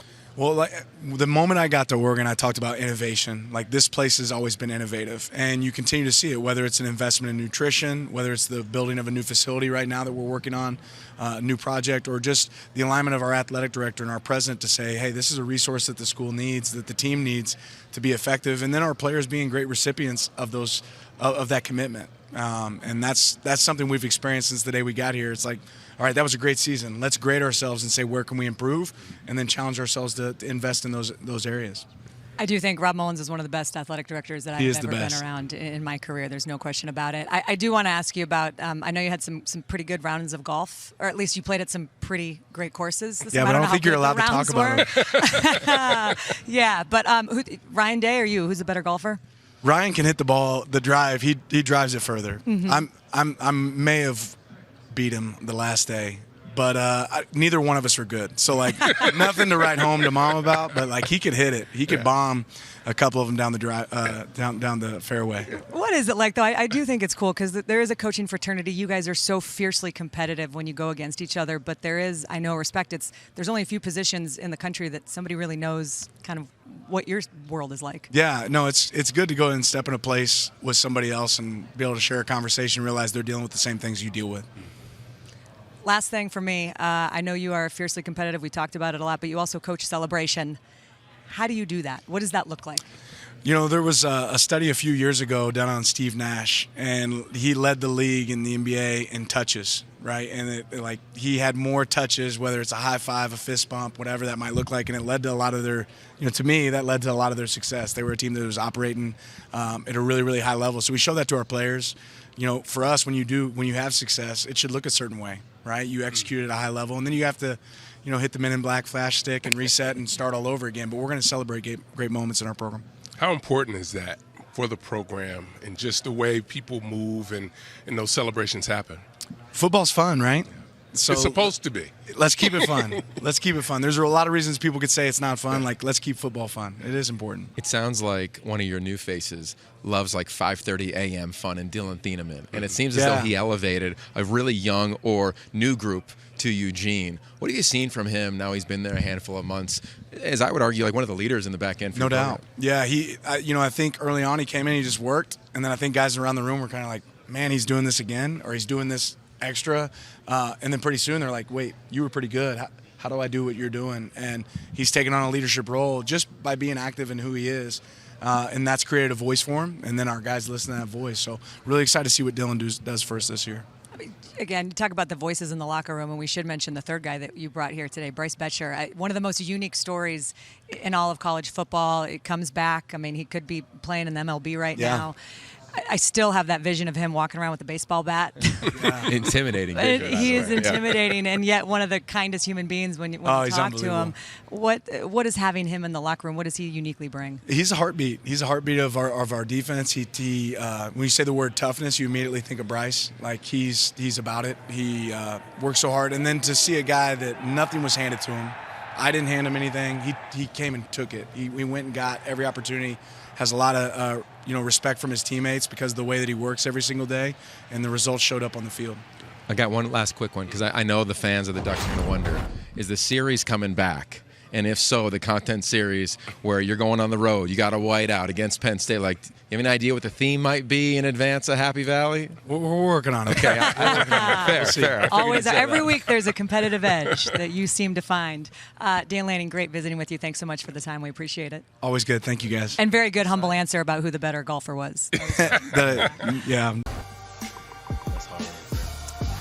Big Ten Media Days rolling along. The Dogs in Seattle are hungry, and this guy, well, he'll be counted on to lead a new-look Washington squad into year 2 under Jedd Fisch, posing with the Doak Walker Trophy. That's Jonah Coleman. We're going to be visiting with him in just a moment, but before we do, let's take a look at what's ahead for the Huskies in 2025. They open Big Ten play at home against the defending national champs. The road slate includes trips to Michigan, Wisconsin, UCLA, and of course the regular season finale, a Black Friday showdown with the defending Big Ten champs of Oregon. So a lot to happen between now and then, but Jonah Coleman, Ephesians, call him Efi, Prysock, and Damon Williams Jr. joining us on set as we take a closer look at the Washington Huskies. Gentlemen, I just must say, this set got a lot better looking. The 3 best dressed that I have seen so far. Did you guys plan this?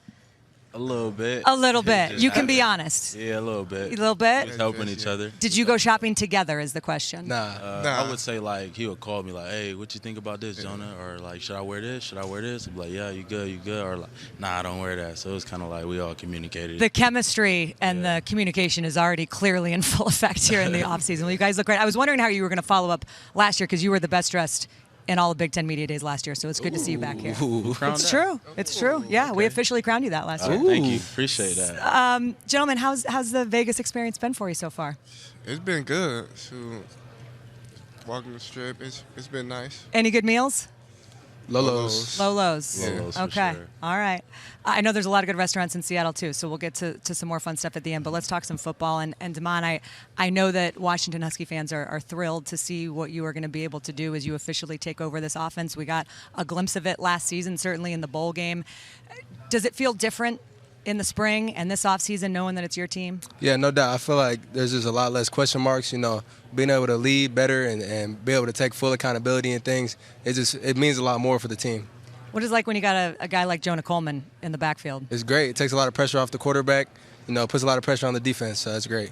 Speaking of putting pressure on the defense, Ephie, I'd love to ask you your perception of what the Washington offense looks like this year compared to maybe what year one was under Jedd. It's looking good. Like Damon said, he's got a lot more experience and just no more questions. Just get things rolling now. What do you think he uniquely brings to this group? He can make every throw. He got wheels, so he can run, make a guy miss. Jonah, I know that you and Jedd Fisch have a very special relationship. He was up there on the podium earlier talking about how he feels like you are part of the family. When you think about coming with him from Tucson and what he has meant to your life, how would you describe that relationship and how it's worked out? It's just undescribable, things like that just, it takes a lot of time and a lot of, I guess, hardships you've been through, Everything is not, like, perfect and mapped out to how it seems, We've been through stuff together, We see things that, we can't really talk about. Ephie can probably speak on it, but situation like that definitely has brought us closer. And, but when he left, it was just no question. I committed when they were 1-11. There was no hope. It was just a vision and something that he's seen and a belief that he had. And I wanted to be a part of something special. And, that's what he kept talking to me about. Like, you can be, like, part of the special class that changes Arizona, forever, or changes the culture here. And that's just something that I wanted to be a part of, and I see myself being a part of. So it was just, like, no question when he left. Again, it was obviously, like, rough because you're in a situation where you're comfortable and you can probably get a little complacent, like,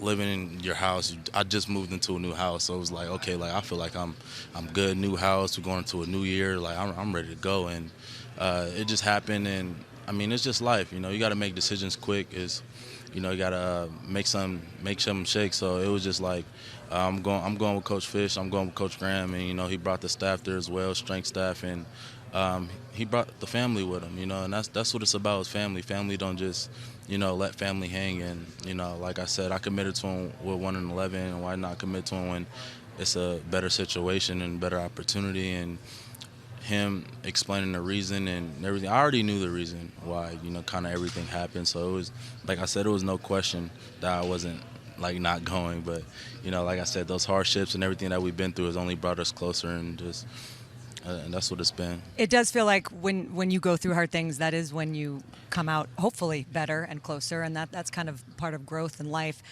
Is there anything that you would add to that as someone who I know is close with Coach Fisch and followed him to Seattle? Shoot, Jonah hit on it all. He just battling through the ups and downs, and just knowing what you've been through with this coaching staff and these type of coaches. Damon, I'll ask you for your perspective, because Jedd Fisch is one of the few head coaches who still calls plays. A lot of head coaches that used to do that have handed off that duty. What is it about the way that his mind works? I mean, what have you learned about the game of football and how he sees it?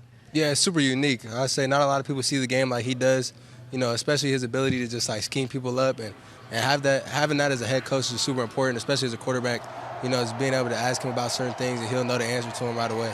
Can you give me an example? I mean, is there something small that comes to mind of just something that you've picked up from him? I know there's countless things, but anything that comes to mind? Really just like trying to help me read defenses and taking it like a step back, like even slowing it more down. Because I came into college, like I knew what defenses were, like I knew the coverages and stuff like that, but I didn't know the different ways you can get to them. And having him there to be able to take me through that, through all the systems he's seen through the NFL and in college. So.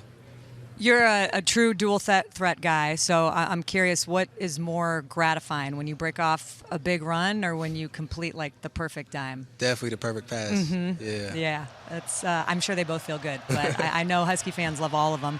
And I think when you talk about Husky fans, one of the things that really has stood out to me from all the years that I've been able to be lucky enough to cover games in that stadium is that if you haven't been, it's hard to really describe to people what it's like. It's special. You have a special fan base, and it's one of the most.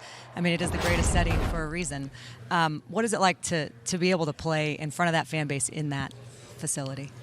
It's amazing. I played against Washington at Washington, and I've obviously played as Washington, but it's just like a different life that they bring, that the fans bring. It feel like they're right there on the field with you. Like me just being an offensive player, like I stand up when the defense is on the field because the whole crowd is standing up. The whole crowd is like, it's like the crowd is out there with them. It's like 15 players. It feels like we have 15 players on the field and the crowd's involved. Like they can't really communicate. They can't hear each other. And that definitely showed a lot last season when we was at home and we got into those tight games.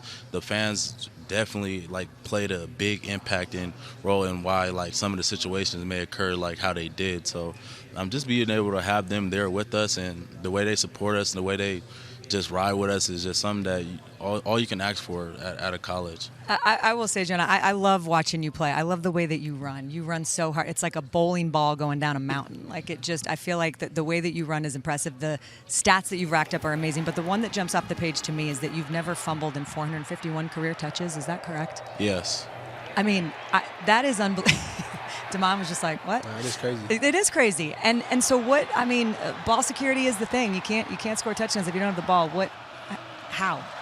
It's just kind of like mentality and just like some way like you got to hold on to the ball. Like you have to hold on to the ball as a runner, no matter if you're a quarterback, receiver, or maybe if you pick it off. You still have to hold on to the ball, because change of possession can change a whole game.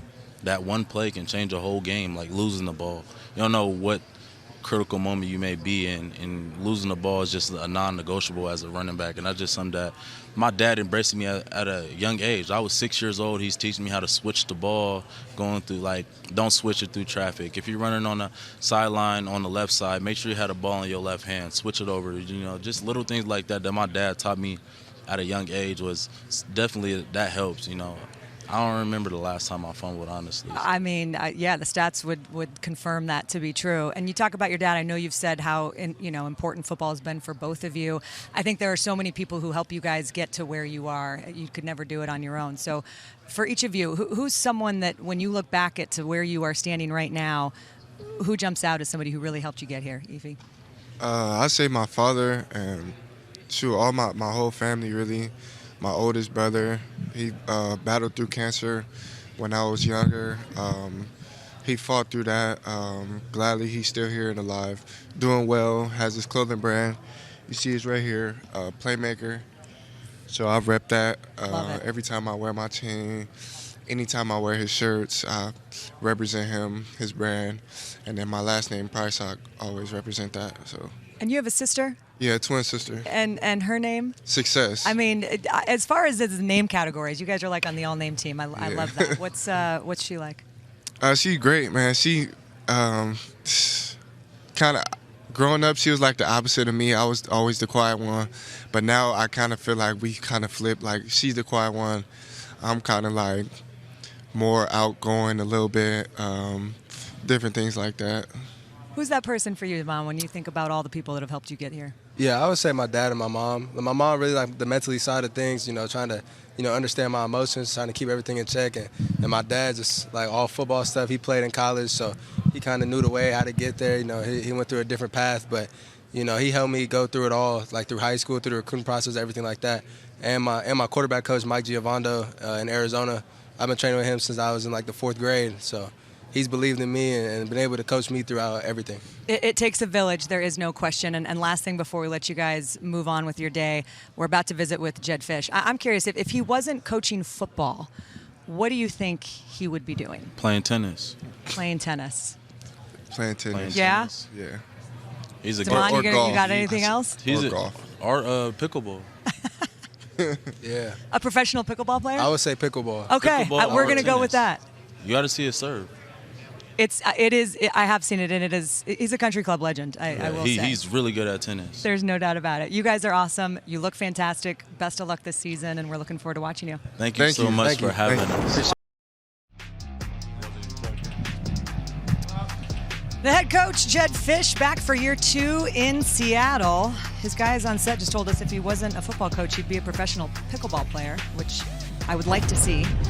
New coordinators, new quarterback, a reloaded roster through the portal. The Dogs looking poised to make a big leap, and we've seen him do it before. At Arizona, Fisch took a 1-win team and sparked major growth across the board in year 2. You look at total offense, red zone scoring, overall efficiency, and now he's hoping to engineer a similar jump in year 2 in Seattle. The head coach of the University of Washington, Jedd Fisch, joining us on set. You guys are making it sound like you're a country club all-star. I mean, terrible, right? Like, but I appreciate them. Yeah, they said you've got the best serve that they've ever seen. Oh, okay. Oh, that's possible. That's possible. Yeah, for them. Coach, it's great to see you. I know there's plenty to talk about with this team. I'm curious, when you look at those numbers and think back from year 1 to year 2 in Tucson, do you feel like there are some similarities in Seattle? Does it different? Are you feeling like you're ready to make the same jump, if not even more? Yeah, I think we are. I don't know. That was a pretty big jump, but we made it, and I think we have the chance to do it again. I think we have a really good quarterback, and it starts there. The fact that he's returning makes a huge difference. A running back returning, a receiver returning, tight ends returning. So, in terms of your ability to make those jumps, we have that opportunity. You made it clear that this spring it was about building a team as much as it was about implementing your scheme. How do you measure progress in that area? They like to be around each other.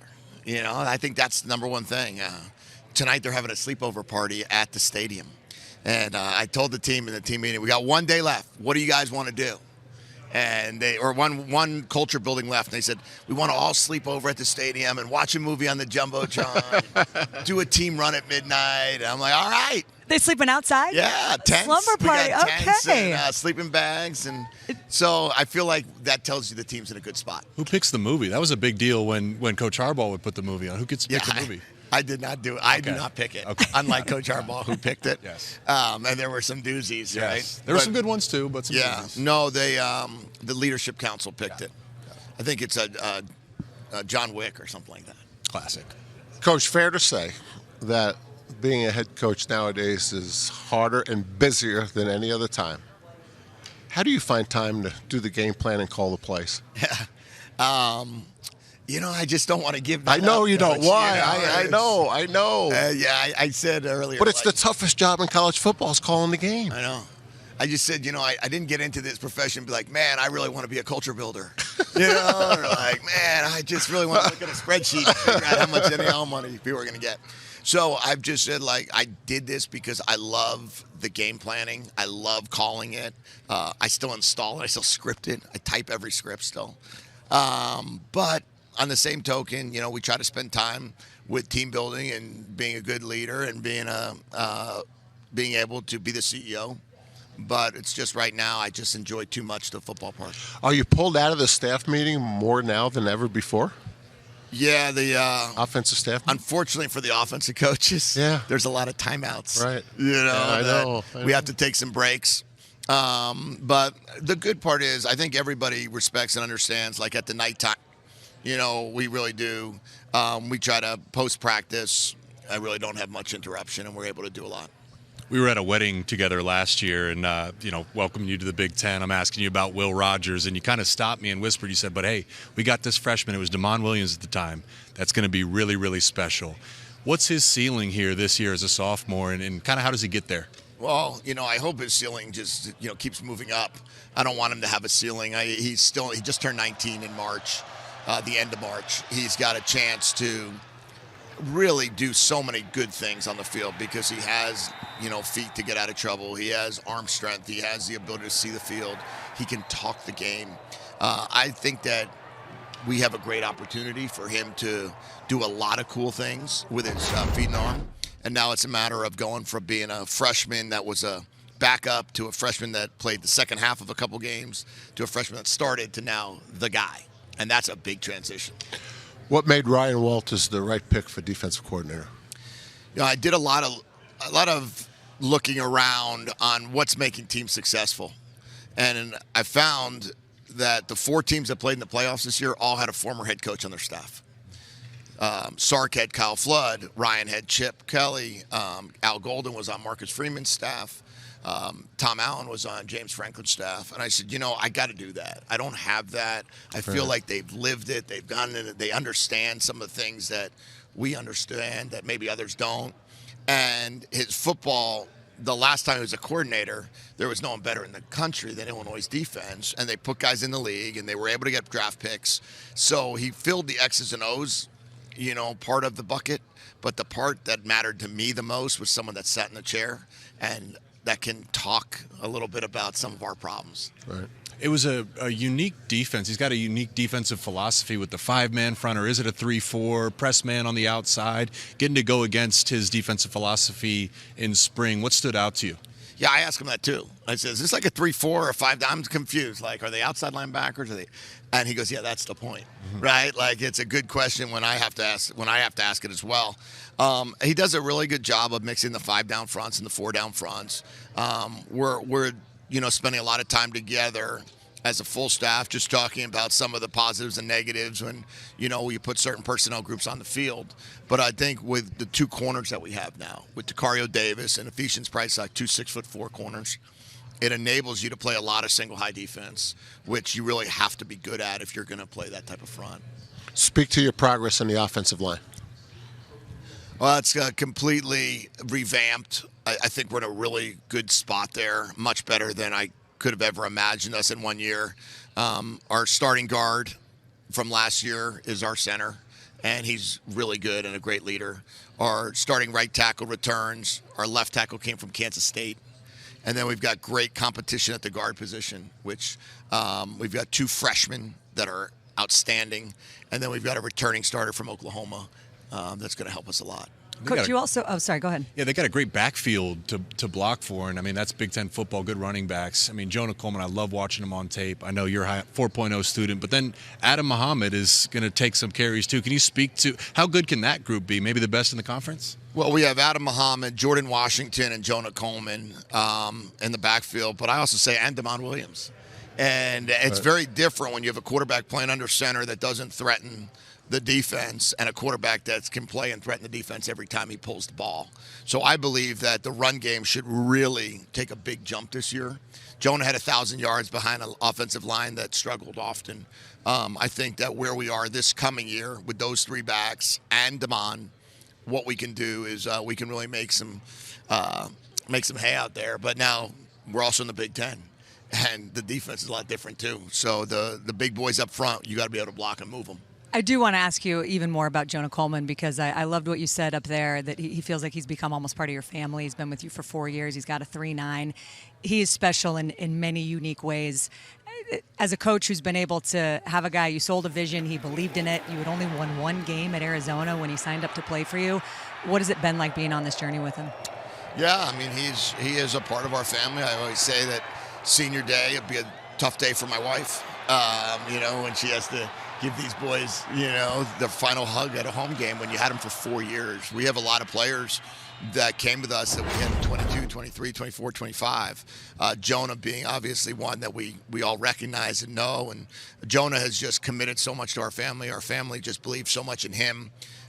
He's a treat. He's around for all the holidays. We get him at the house all the time.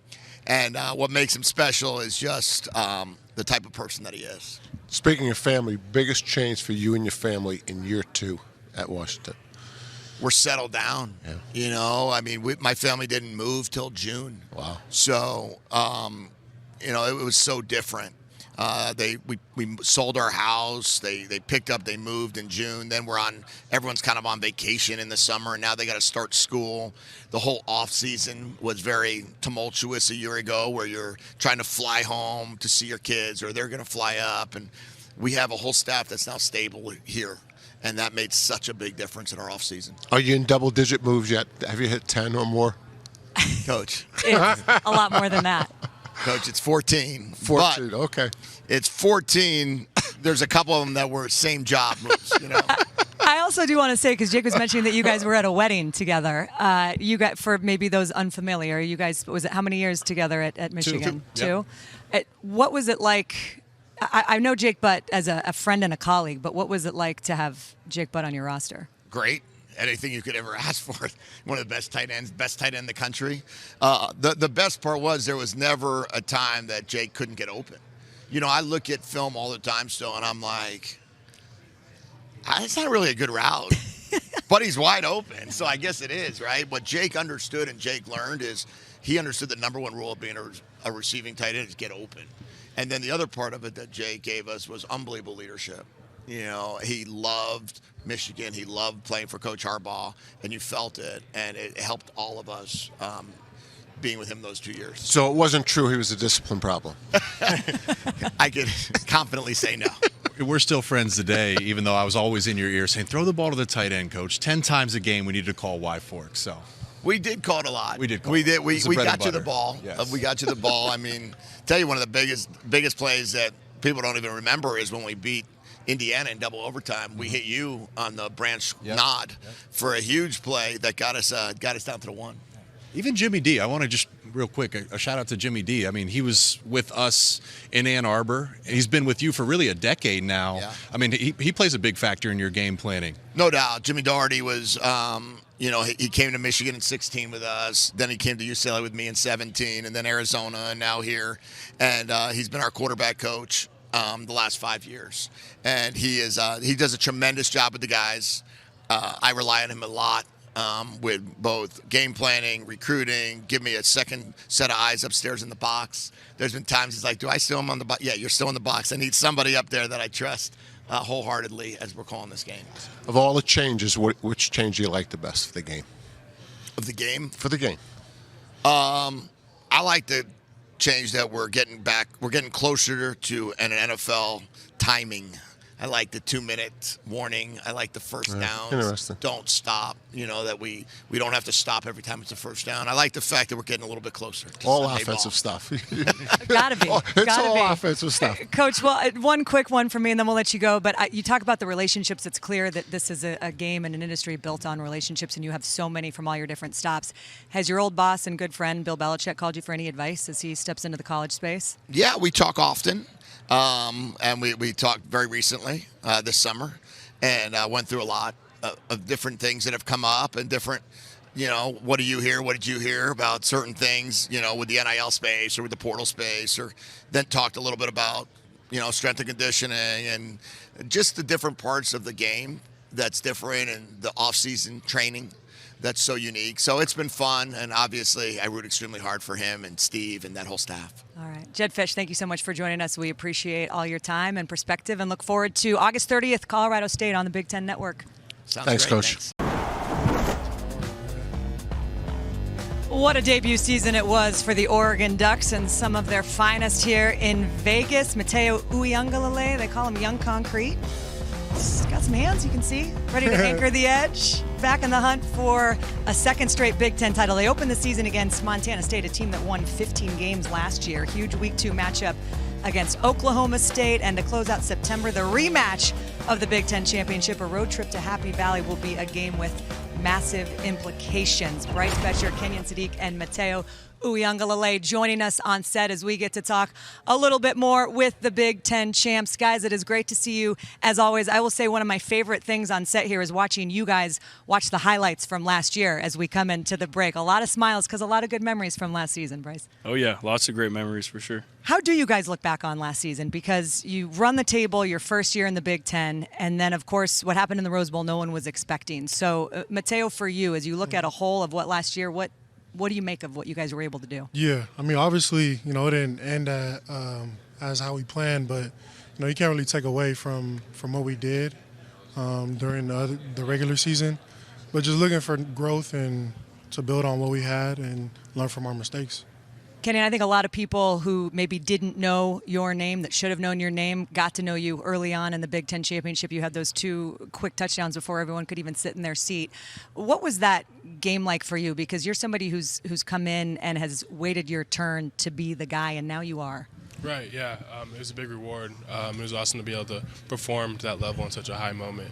It really helps to have the people around me push me and make me better every day. What do people need to know about the way that you play the game? And I'm going to ask the guys on either side of you to answer that question as well. I'm versatile. I want to go out there and I want to create a level of energy for the team and for the offense. From a defensive perspective, is that a fair assessment? Anything you would add? Yeah, I mean, we call him Saiq the Freak for a reason. He's Freaky Saiq. The fastest guy on our team, and probably one of the strongest, and we're looking at his highlights here. And when you can match up against that guy every day, it makes me a better player, that's for sure. And I'm sure Matayo can say the same. Yeah, I'll just add on, in the coverage, of course, but even in the run game, blocking, this guy is probably the best blocking tight end I've been against, I feel like.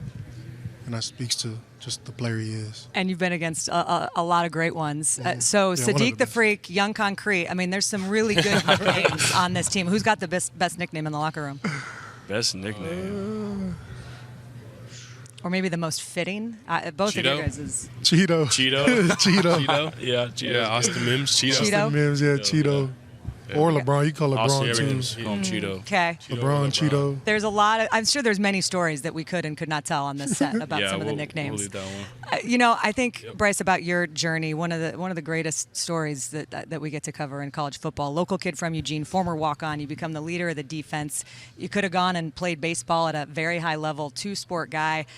When you think about your path and how you ended back here for another year and able to do all the different things you did, what do you make of it? How would you describe your journey?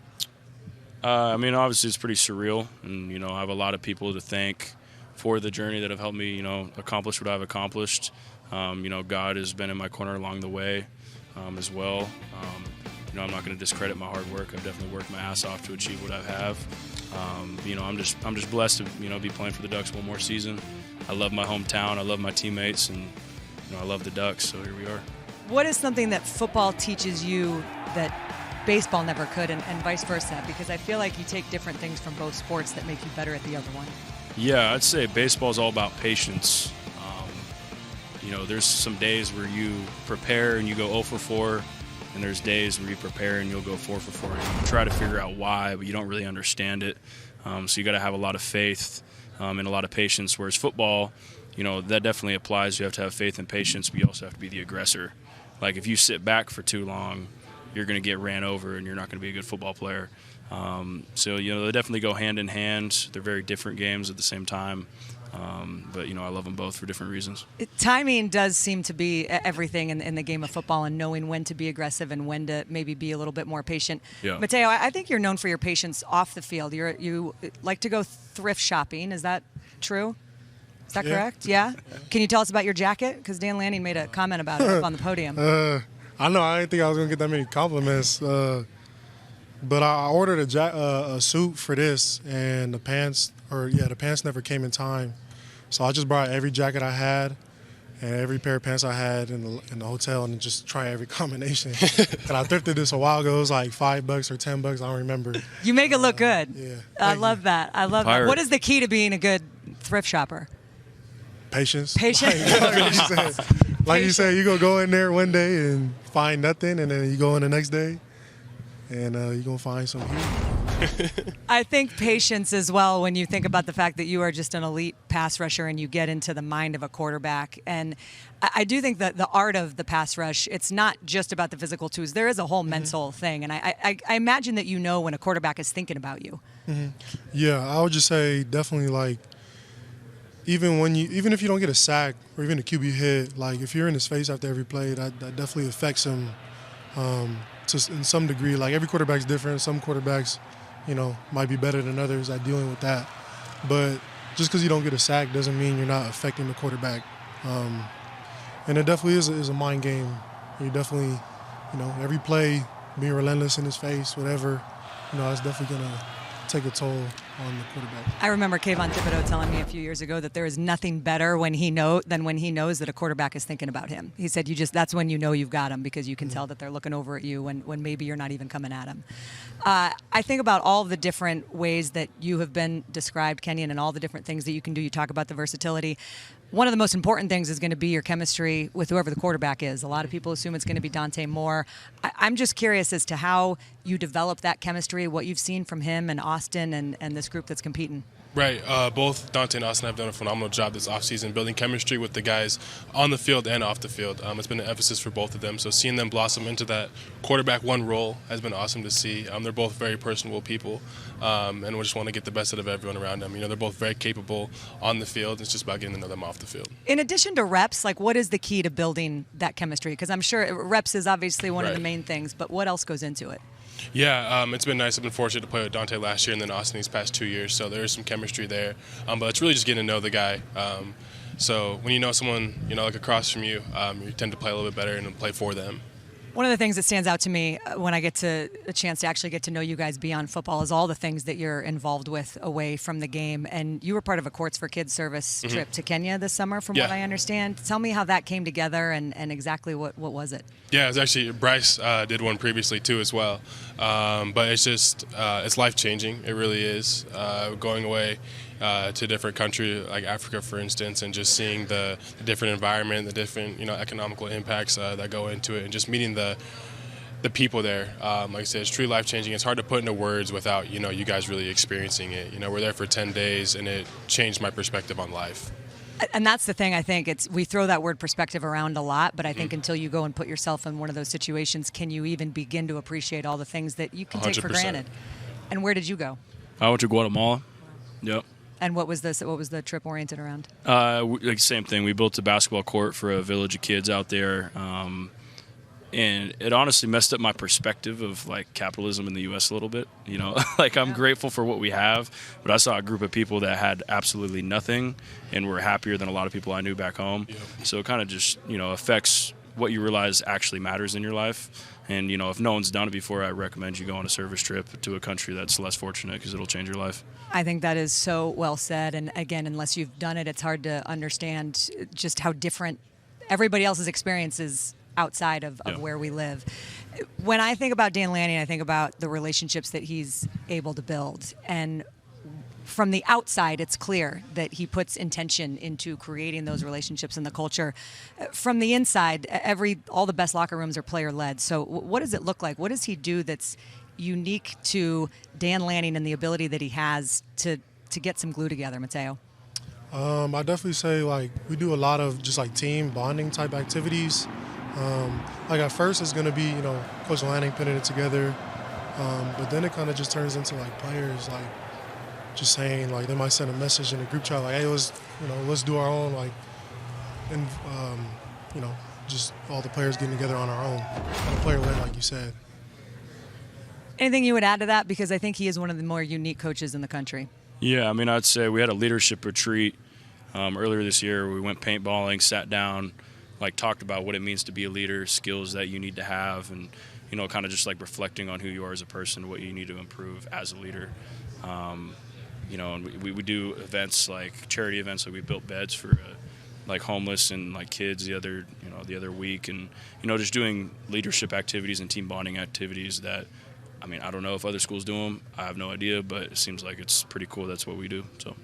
Yeah, I feel like he's installed a great culture, especially nowadays in the modern, transfer portal era and all these things going on. He's done a great job of being able to connect his players, even if we're only there for 1 year, or they only get to know them for 1 year. Really know the people that we're playing the game with, and he does a great job of it. It feels like he was born to be a football coach, but if Dan Lanning wasn't coaching football, what would he be doing? What would Coach Lanning be doing? He was a teacher before he was a football coach. A PE teacher? No, and I see that. He's great at teaching the game. He's a good teacher.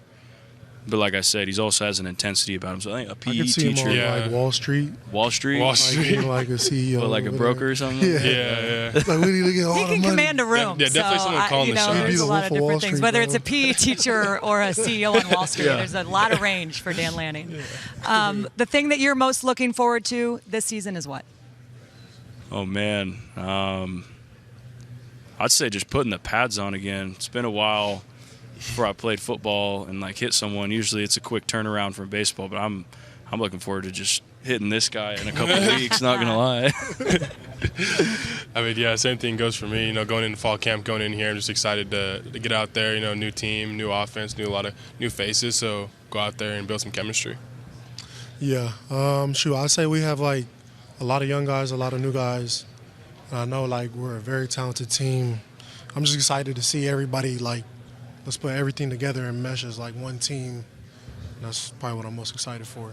Well, we are excited to watch you guys. It was unbelievable to watch what you were able to do last season, and we look forward to seeing all the new pieces coming together this season. And at some point, Matayo, will you take me thrift shopping with you? Sure. Me too. Yeah? Yeah, I'll tag along. We'll get an outing.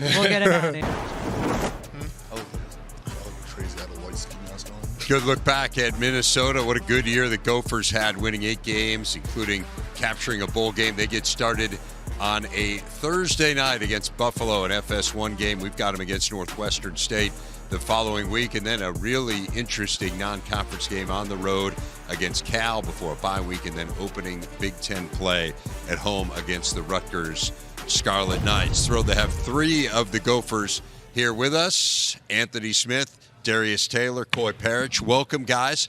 Great to have all 3 of you here. It was a good year for you last year. We saw some of the highlights there. So how do you build on it this year? Just being a more connected team than we were last year. That's the main goal of the team this year, just being a connected team.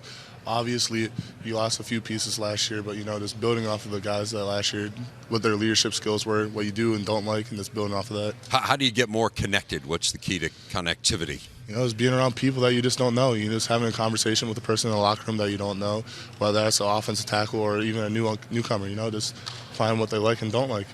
Darius, how do you build on this? I say the biggest thing is just being around the guys, the freshmen that come in, just building those relationships early, and it just creates an environment in the locker room that everybody's connected, everybody loves each other, and then as those guys get older, they keep bringing in guys that are freshmen and keep becoming friends, and it all just goes in a full circle. Guys brought me in early, and I've grown those relationships since I've been here. Well, part of being connected is spending time together. As you said, you guys have gotten to spend some time here in Vegas. Coy, tell me a little bit about dinner last night. Sounds like it was pretty good. Oh yeah, with the Carver Steakhouse. It was a great steakhouse. Did you do some damage? Oh yeah, got me that filet mignon. Ooh. Mashed potatoes were crazy. Mashed potatoes, that mac. Oh boy, I need that. Me and Coy finished like 2 pots of that. And then another steakhouse tonight. Is that what I'm hearing? That's what I'm talking. We on a rooftop. Pretty sure we got the best. I heard the best view in best Vegas view and best service. That's what Coach Fleck said. So I believe him. Well, you believe him. I believe him. He says his favorite place. I believe him. Absolutely. Talking about Coach Fleck, he just got a contract extension. He's going to be at Minnesota now through 2030. So he obviously has been a pretty amazing fit here for the Gophers. We were talking about it a little bit with him. You're an in-state kid, Coy, so you've had a chance to kind of watch this and watch the evolution of the Gophers. What do you think makes him such a good fit? Yeah, I think Fleck has done a really good job. Just going off his recruiting, he's kept in the last 4 in-state top recruits. I think that becomes very important, and that's a big future for us as the Gophers if we got to keep doing that, and that's how we got to keep getting better. He's such a high-energy guy. We saw evidence of that both when he was on the set and when he was at the podium. Is he always like that? Give me a sense of a day-to-day Coach Fleck. Yeah, he's always like that. That's just his personality. That's not a front or just a show act or anything like that. He's like that every day. It becomes infectious when you're in the room and he has all that energy. It gives you a little bit of energy. But then there's also guys in our program who don't speak out as much or aren't as loud, and they fit in just fine. Because as long as you're upholding the standard and keep rowing in the same direction as the team, that everything will work out. And yes, his energy is great. That's what brings our team together. That's what gets a lot of guys here is his energy, and he's always going and rowing, and he's always happy, and he keeps you going in the right direction. Anthony, what do you think makes him kind of the right fit for Minnesota? Why is he the guy who's found this level of success? And they harped on just the connectivity that he brings to the team. It's like no other. Seriously, I've been here for the past 4 years. DT's been here for the past 3 years. Coy's been here for the past 2 years. It's hard. I've gone through 4 defensive line coaches, have all the reason, and he brings the team together. He's such a great guy, and his energy is contagious. You just want to come to work every single day with a smile on your face and your best foot forward. Well, part of the identity of this program for years has been running the football. And Darius, I know, you you ran it fine last year, but it wasn't where it had been in previous years. So kind of how do you get back to that identity of the grind it out, go for run game? I think that is my job to take accountability for that. There's plays where I could have made better cuts or I could have made better opportunities for the team. But it's also a team effort. There's a lot that goes into it. That's like the chemistry between us and the old line this year. It's really exciting to get that going. In fall camp, we start here on Sunday, and the tight ends and understanding the scheme and making sure that everything is just rolling in the same direction and everything is going well. I'm excited to get that going and brewing for the season, and I'm excited for this year. A lot of new faces on that offensive line. Tell me about that group. It is. It's great. They're doing really good. I'm excited about them. It's great to build that trust between. I don't think it's necessarily chemistry, but a lot of it is trust. Trusting that in the gap scheme that they're going to do their job and get the blocks there, because it's their job to get me a hole in gap scheme. But when it comes to zone scheme, it's my job to make them right. It's my job to set up blocks for them and make them better. So I think that is big trust, and that they can trust me and I can trust them. And I think that'll propel us off into the season. Coy, tell me a little bit about what last year was like for you. You're a home state kid. There was a ton of hype, heavily recruited, and you came in and really from the word go were huge for this team, end up being an all Big Ten pick in your freshman year. What was it like to live up to all the expectations that people had for you? Yeah. I had a great time. I had a really great freshman year. And I'm going to give credit to my teammates and coaches. They really brought me in, especially in the summer.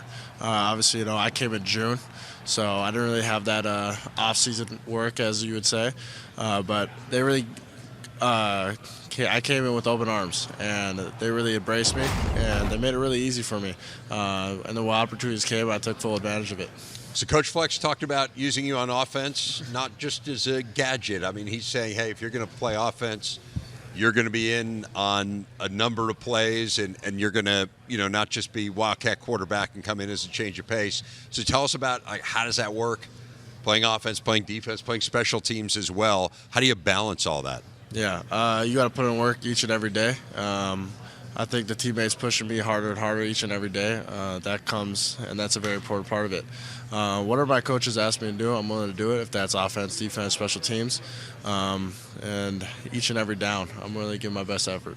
Anthony, what's it like to have a guy like that, first of all, on in the secondary for you on defense, but also when he moves over to the other side trying to slow him down? It's so fun to see it. He brings that energy to the football field every single day. I mean, whether that's practice or in games, I know sometimes he gets super wound up. One of the games is UCLA after he caught a pick, and he comes to the sideline. He's just going nuts, and it's contagious to just feed off of Coy. Again, it's just super contagious and fun to play beside him. Tell me a little bit about your new defensive coordinator, Coach Collins. It's interesting that he's been around. Coach Fleck was saying today he's been with him for 13 years. He's been there the entire time. He's been in Minnesota, knows the defense inside and out. What's that transition like where you've got a voice who you guys knew, who you're familiar with, but now all of a sudden he's the guy running that defensive meeting room? Yeah, I mean, it's super easy for the transition after Coach Heatherman left, and having DC as our new DC. It's been an easy transition, especially since he was in-house the whole entire time. And it's just easy to talk to him. I say that with everybody. It goes to the coaches, to the players. I can go in the DC's room and have a conversation about football, and we can chop it up about the back end stuff and why I need to be in this gap and what that does to do with Coy and vice versa. Or we can just go talk about basketball or anything else in life. It's just been real nice having that transition. Tell me a little bit about that transition from your point of view, Coy. Yeah, I think each different coordinator has their own little special gift that they bring to the game. And I think Danny's learned from each and every one of them, and he's got his own little special thing, and he's going to call it in his own way. And I'm very excited to see what that way is and to see how he's going to implement his own game into our defense. So that's one of the changes this year, new defensive coordinator. You've got a new quarterback to Drake Lindsay. Coach Fleck was obviously raving about him today. From a defensive point of view, what can we expect from him? his best foot forward. Again, it's so fun being around Drake Lindsay. He's really the anchor to our football team as a player. And it's hard, being that young and being a quarterback. Not a lot of people can do that, and Drake Lindsay's done it. He's took pieces from Max Brosman from last year and spun it in his own way and connected the team in a very special way. And I'm really excited to see him play this year and show the world what he has to offer. Hey, Coy, I want people to get to know you a little bit. You're a small-town kid from outside of Duluth, Esco, Minnesota. Make sure you know Esco. So Esco. Tell me if I say that. What, Yeah, did I you say said- it wrong? you said it Did I right. accent on the wrong syllable? I just want to make sure you know okay. it's Esco. Esco. I just want Okay. to make sure that's the name. So, if I find myself in Esco, I've got a week or so there. What should I be doing? Oh, not much. Okay, let's say I've got a few hours. Hey, that's all you need. We got one stoplight. All right. I'll be sure to stop if it's red. Yeah, go stop at the school. Check out the school. We got a field. We got Tequila Town, I think is what it's called now. It's our shop. And Whoa, back up there. It's called Tequila Town. It's right across from the school. This is a liquor store? What is this? No, it's a Mexican place. Mexican place. Okay. I've never been there. That's the restaurant. It's newer. It's newer from. You haven't? There's one restaurant in town you haven't been there? No, it used to be Pizza Pies, but they unfortunately closed down when I moved out, so a new place went in. Okay. So there's a new #1 restaurant in Esco now. All right. Now, have you taken the guys up to Esco? Nobody's wanted to come up to Esco. It's Darius, a you're a nice fisherman. That seems like a great place to go fishing, right? Yeah, I love to fish, but is it good fishing out there? Hey, you got to go to Duluth. Got to go to Lake Superior. It's not even good fishing in Esco. It's in Duluth. So. As a fisherman, Mm-hmm. do you like to focus on the ones you catch, or are you more of the ones that got away? The ones I catch. I mean, you're fishing, you're not catching. So I mean, you're gonna lose some, you're not gonna catch some. But the ones you catch, you gotta take a picture and praise them, because I mean, you might not catch other fish for a while. You know, it happens sometimes. So it's fun to go up north. I just went up north last weekend and caught a few fish. Caught 2 pretty good walleyes, so that was fun. All right. I for one feel like you need to spend more time fishing in Esco, but that's just me. Guys, this was a ton of fun. Thank you so much. Really good to visit with all of you. Enjoy the steak tonight. I need a comparative report of the various Las Vegas steakhouses from the Gophers. Good. All right, guys, have a great year. Back in Las Vegas, James Franklin heading into year 12 as the head coach of the Penn State Nittany Lions, picked to win the Big Ten in the unofficial preseason media poll after making it to the college football playoff, winning a couple of games. Last year, they have 14 all-conference players, returning the most of any team in the conference. They got a new defensive coordinator who happened to coordinate a national championship defense a year ago, and Jim Knowles coming over from Ohio State. You saw the key returnees, really too many to mention for James Franklin. It is a loaded roster. The coach is here with us. Coach, I mentioned going into year 12, you're the second longest continuously tenured coach in the Big Ten. What has made Penn State such a good fit for you? Yeah, well, first of all, it's home. I'm from Pennsylvania, grew up just outside of Philadelphia, played college football in the state at East Stroudsburg, the Harvard of the Pennsylvania State Athletic Conference, as we like to. We've heard that, yeah. Yeah, exactly. Well known. But just at the end of the day, I'm connected to the players. I believe in our guys and the ones that we've recruited. Fortunate to have Pat Kraft and Neely Bendapudi, our president, there. Now I'm on my third president and third AD. Hopefully these guys stay with me the rest of the ride. But it's been great. 12 years, 3 years as a head coach in the SEC, so it's a pretty good perspective. I mentioned you made the college football playoff last year. You won a couple of games as well. I feel like one of the big narratives when we were here a year ago was talking about this expanded playoff, and Penn State was the program that would have been in the most 12-team playoffs and hadn't been in yet. What did it mean for your program, not just to make it, but to show out really well during the playoff and win those 2 games? Yeah, really important. We worked really hard to have a home game. That was great. Played really good against an ACC opponent.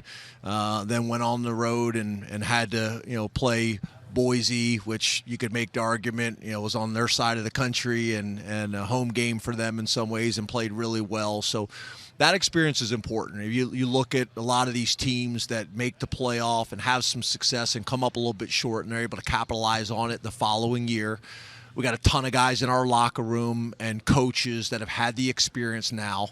It's not like last year where we're going to play in the Fiesta Bowl and they're like, hey, are we we're going to go to Disneyland or do some type of trip like that, a bowl experience. No, it's not that. It's the playoffs. So everybody knows what it looks like and what it takes now, and we can use that experience and grow from it. How would you make the playoffs better, Coach? Well, I think a couple things. I think having a home playoff game, I think nobody knows how to run a home game at Penn State better than Penn State. And it's not our game. We don't run it. The college football playoff runs it. So there was a lot of discussions with let the schools have a ton more influence on how things go, how the ticket sales go, how the game operations are run. And I think the college football playoff learned from that. We learned from that as well. I think that's really important. You've earned a home field advantage. You should be able to take advantage of that as well. I'm happy with the 12 teams. We've talked before. The biggest issue in my mind is putting the committee in the best position to choose the best 12 teams. I've been saying it for a long time. I don't care if we play 8 games or 9, but everybody should be the same. Everybody should play a conference championship game, or nobody should play a conference championship game. Everybody should be in a conference. And now that allows the committee to get together and compare apples to apples to pick the best 12 teams. I think more than the structure of the actual playoffs, that needs to get resolved, in my opinion. You look at the formula of the last 2 national champions, Ohio State, a veteran roster, guys that should have been in the NFL, they came back. Michigan, the same thing the year prior. It seems like you guys are following that same formula. Is that intentional by you this offseason? And kind of what does it do to shift your confidence in what this season could be? Well, I talk about it a lot like college basketball a few years back when it was the one and dones and you saw old basketball teams making runs deep into the tournament. And if you got a chance to be an experienced, talented team, that matters, right? Experience matters and talent matters. When you're able to get guys that could have left early as a 5th, 4th, or 3rd round draft choice, and they come back because they want to be part of something unique as a team. But they also, let's be honest, they also want to increase their own draft status. They didn't come to Penn State to leave as a 4th rounder. So now everybody wins. Penn State wins, the community wins, the conference wins, and those players win. So once one came back and then the next came back, it kind of caught momentum. And here we are in a pretty good position. Coach, I often quote you. I say, Akron, Akron, Akron, because I know you're always focused on the next game, but you can't deny the hype around your team. So do you deal with this team different because maybe the expectations are different than other teams? Well, I think it depends on what you're talking about, right? The expectations are no different in the Lash building.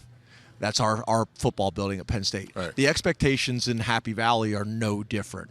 The expectation at Penn State is always to win the national championship. That's why I came here. That's why the players went there. And I say that, like, we finished a drive away from the national championship last year, and people were pissed. It's not like people were happy with our season last year. That's always the expectation. So it really doesn't feel any different.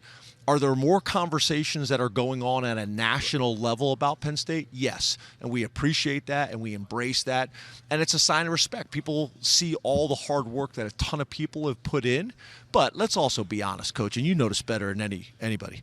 Preseason polls and rankings, what do they mean? They don't mean much, but they influence your team, perhaps. Yeah, I get it, and that's my point. We're embracing that, and we appreciate all the hard work that's gone in. We recognize that those things are happening. But again, in our building and out our practice field, there's always been high expectations and standards. Sure. Part of the reason the expectations are so high is because of the talent, particularly on the offensive side of the ball. And, listening to Koto Nicky talk last year, using the blizzard analogy, there's window dressing and winning with scheme. But, honestly, I'd imagine you're going to feel confident generally every week, but especially this year, you can line up. You may not need window dressing. You're just going to line up and be better than your opponents. Does that affect your game planning and philosophy from an offensive play calling standpoint each week? Well, when your offensive coordinator is a former O-line coach, he uses analogies like blizzards and things like that. I think we'll always have a lot of the window dressing that you're talking about, and I actually think it allows us to do more this year. We're just further ahead. We're on trigonometry a lot sooner in the season. One of the things that no one's talking about is last year we went into the playoffs, played the longest season in Penn State history. I had 3 new coordinators, and Coach, you know how hard that is. Right. Offense coordinator, defense coordinator, all new. This year, offense coordinator back, special teams coordinator back, and then we're fortunate to go get arguably the best coordinator in college football. So that is going to help us as well. That experience got Stan Drayton, former head coach, been a part of national championships. Jim Knowles, former head coach, been a part of national championships. All those pieces together allow us to do some special things. A few years ago, I did the recruiting show, and I was really impressed with your offensive line signees that year. Is this maybe your best offensive line? Yeah, and Coach, the game starts up front, always has, always will, D-line, O-line. When I got the job, people forget this, we had 4 scholarship offensive linemen in the entire program. And they all look like guards. Yes. So we've come a long ways, and I'm proud of that and the development. We got a chance. One of my favorite awards in all of college football is the Joe Moore Award, because it's really not an individual award, it's a unit award. I think we got a chance to win that award this year. Coach Troutwine, our O-line coach, has done a phenomenal job. The kids have embraced it. We're talented. We're talented up front. We got depth up front. We have probably 8 guys that we think could start for us. We'll rotate those guys. We did some of the fun stuff with Venga Ione, lining them out, bringing them in motion. Right. 6 offensive linemen on the field. We can continue to do that. So, we're really excited about our front. You talk a ton about relationships, and in this landscape of college football, there's a ton of roster turnover every single year. But I mean, Drew Allar, Singleton, Allen, you could go down. You've known these guys probably about a half a decade if you include recruiting. You guys are about to go on an amazing ride together. Where's your heart at and your mind at with the relationships with some of the veterans on your roster? Yeah, I love it. And again, I know college football has become more of a business than it's ever been, but I'm a relational-based leader. I always have. Last night, we all went out to dinner, and you guys, you've spent some time with them. They're phenomenal guys. Nick Dawkins, I said to somebody he's going to be the next governor of Pennsylvania. They said, he's going to be the president. I said, well, you typically got to be the governor before you're the president, right? Like, he's just a phenomenal guy. Drew, you've been around him. Zakee, I can go on. And to me, ultimately, that's what it's about. I love our guys. That's one of the advantages of being at Penn State for 12 years. You got guys coming back, weddings. Coach, that's what it's about. It's about the players. It's about the people and creating unique opportunities and experiences. Coach, my observations, I think these are the best generation of children, young people that have ever played this game. I think they're the most dedicated. They're the hardest workers. I mean, we get to see practice and all that. I don't think people that follow college football understand how good people and how dedicated the college athlete is these days. Yeah, I don't disagree with you, and it's different, right? It used to be there was some summer, and that went away. These guys are doing it year round. It is a grind. It is a commitment. It's a very different collegiate experience, and they're finding a way to be highly successful in all of it, and it's impressive to watch. I was blown away when we had Nick Dawkins up here, and he was talking about the foundation he runs, and he won the Werfel Trophy, which is given to the outstanding public service student athlete in the country. And I mean, like, how do you have time to do that? How do you have time to be a student athlete, to be involved with your teammates and your family, and still to do that? I mean, it speaks volumes, I think, to Jerry's point. He was amazing. All 3 of them were great. But he just had his backpack giveaway last weekend, gave over 500 backpacks away in the Allentown area. He's a phenomenal kid. I grew up, I had his dad's poster on my wall. Yeah, we all did. Daryl Dawkins, Chocolate Thunder, with the broken rim. So he's been awesome. I'm so proud of him, and I'm glad you guys have gotten a chance to get to know him. He's a special young man. They all are. Can I ask you one more here? Please. Coach? We were talking. I want to bring this on air now. Thank you. Tight end university. Okay, everyone. It's kind of the national media likes to say Iowa is tight end university.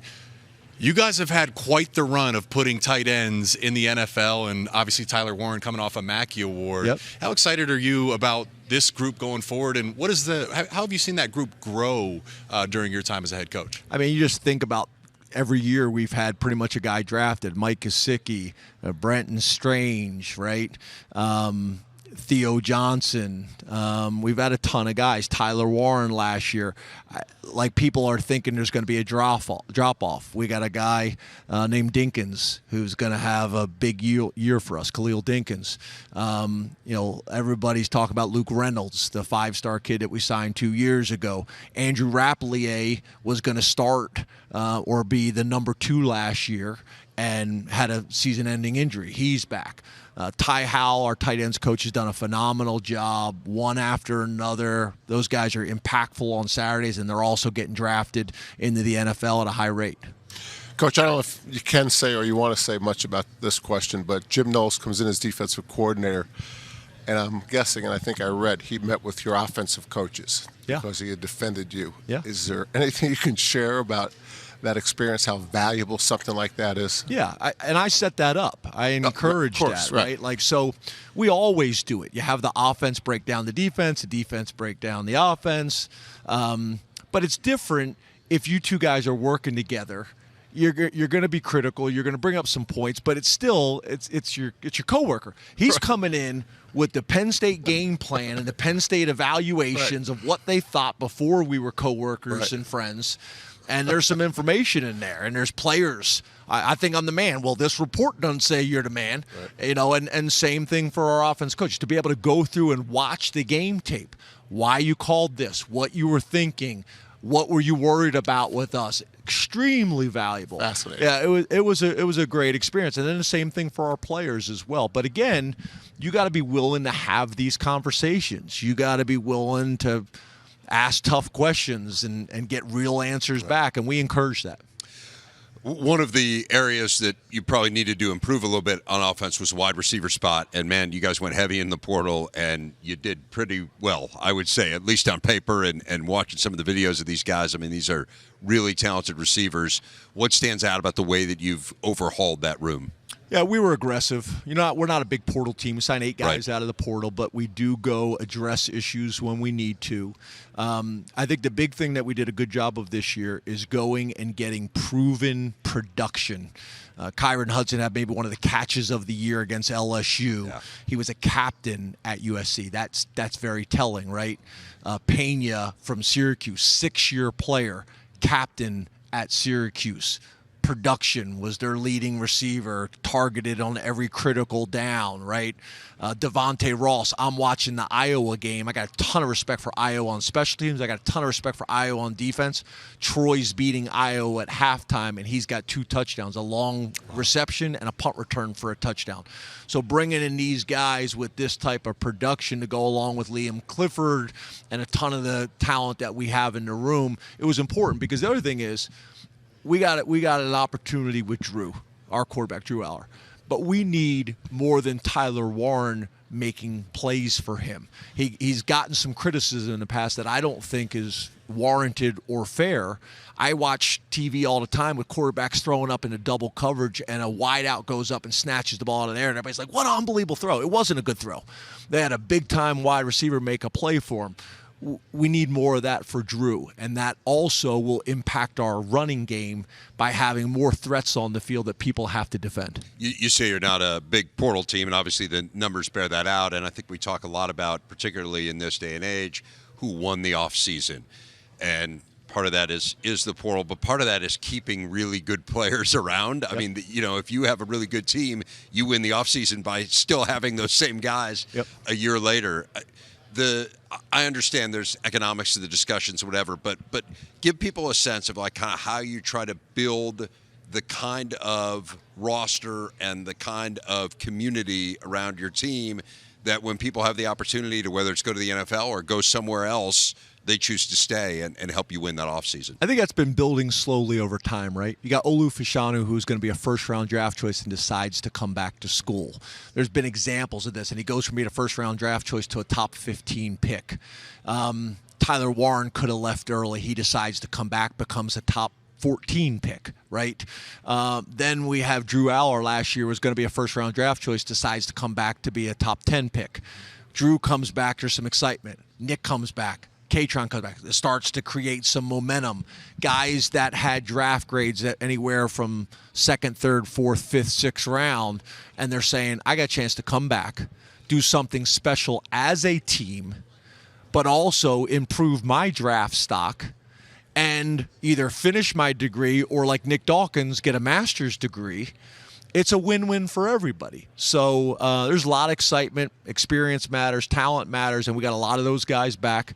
And I think that's why there's so much excitement around the program right now. You feel more pressure when those things happen, where they're coming back? I mean, they're obviously coming back for a reason. I think that's a good point. When Olu Fashanu came back, I told everybody the pressure has switched to me now. Yeah. I got to keep him healthy.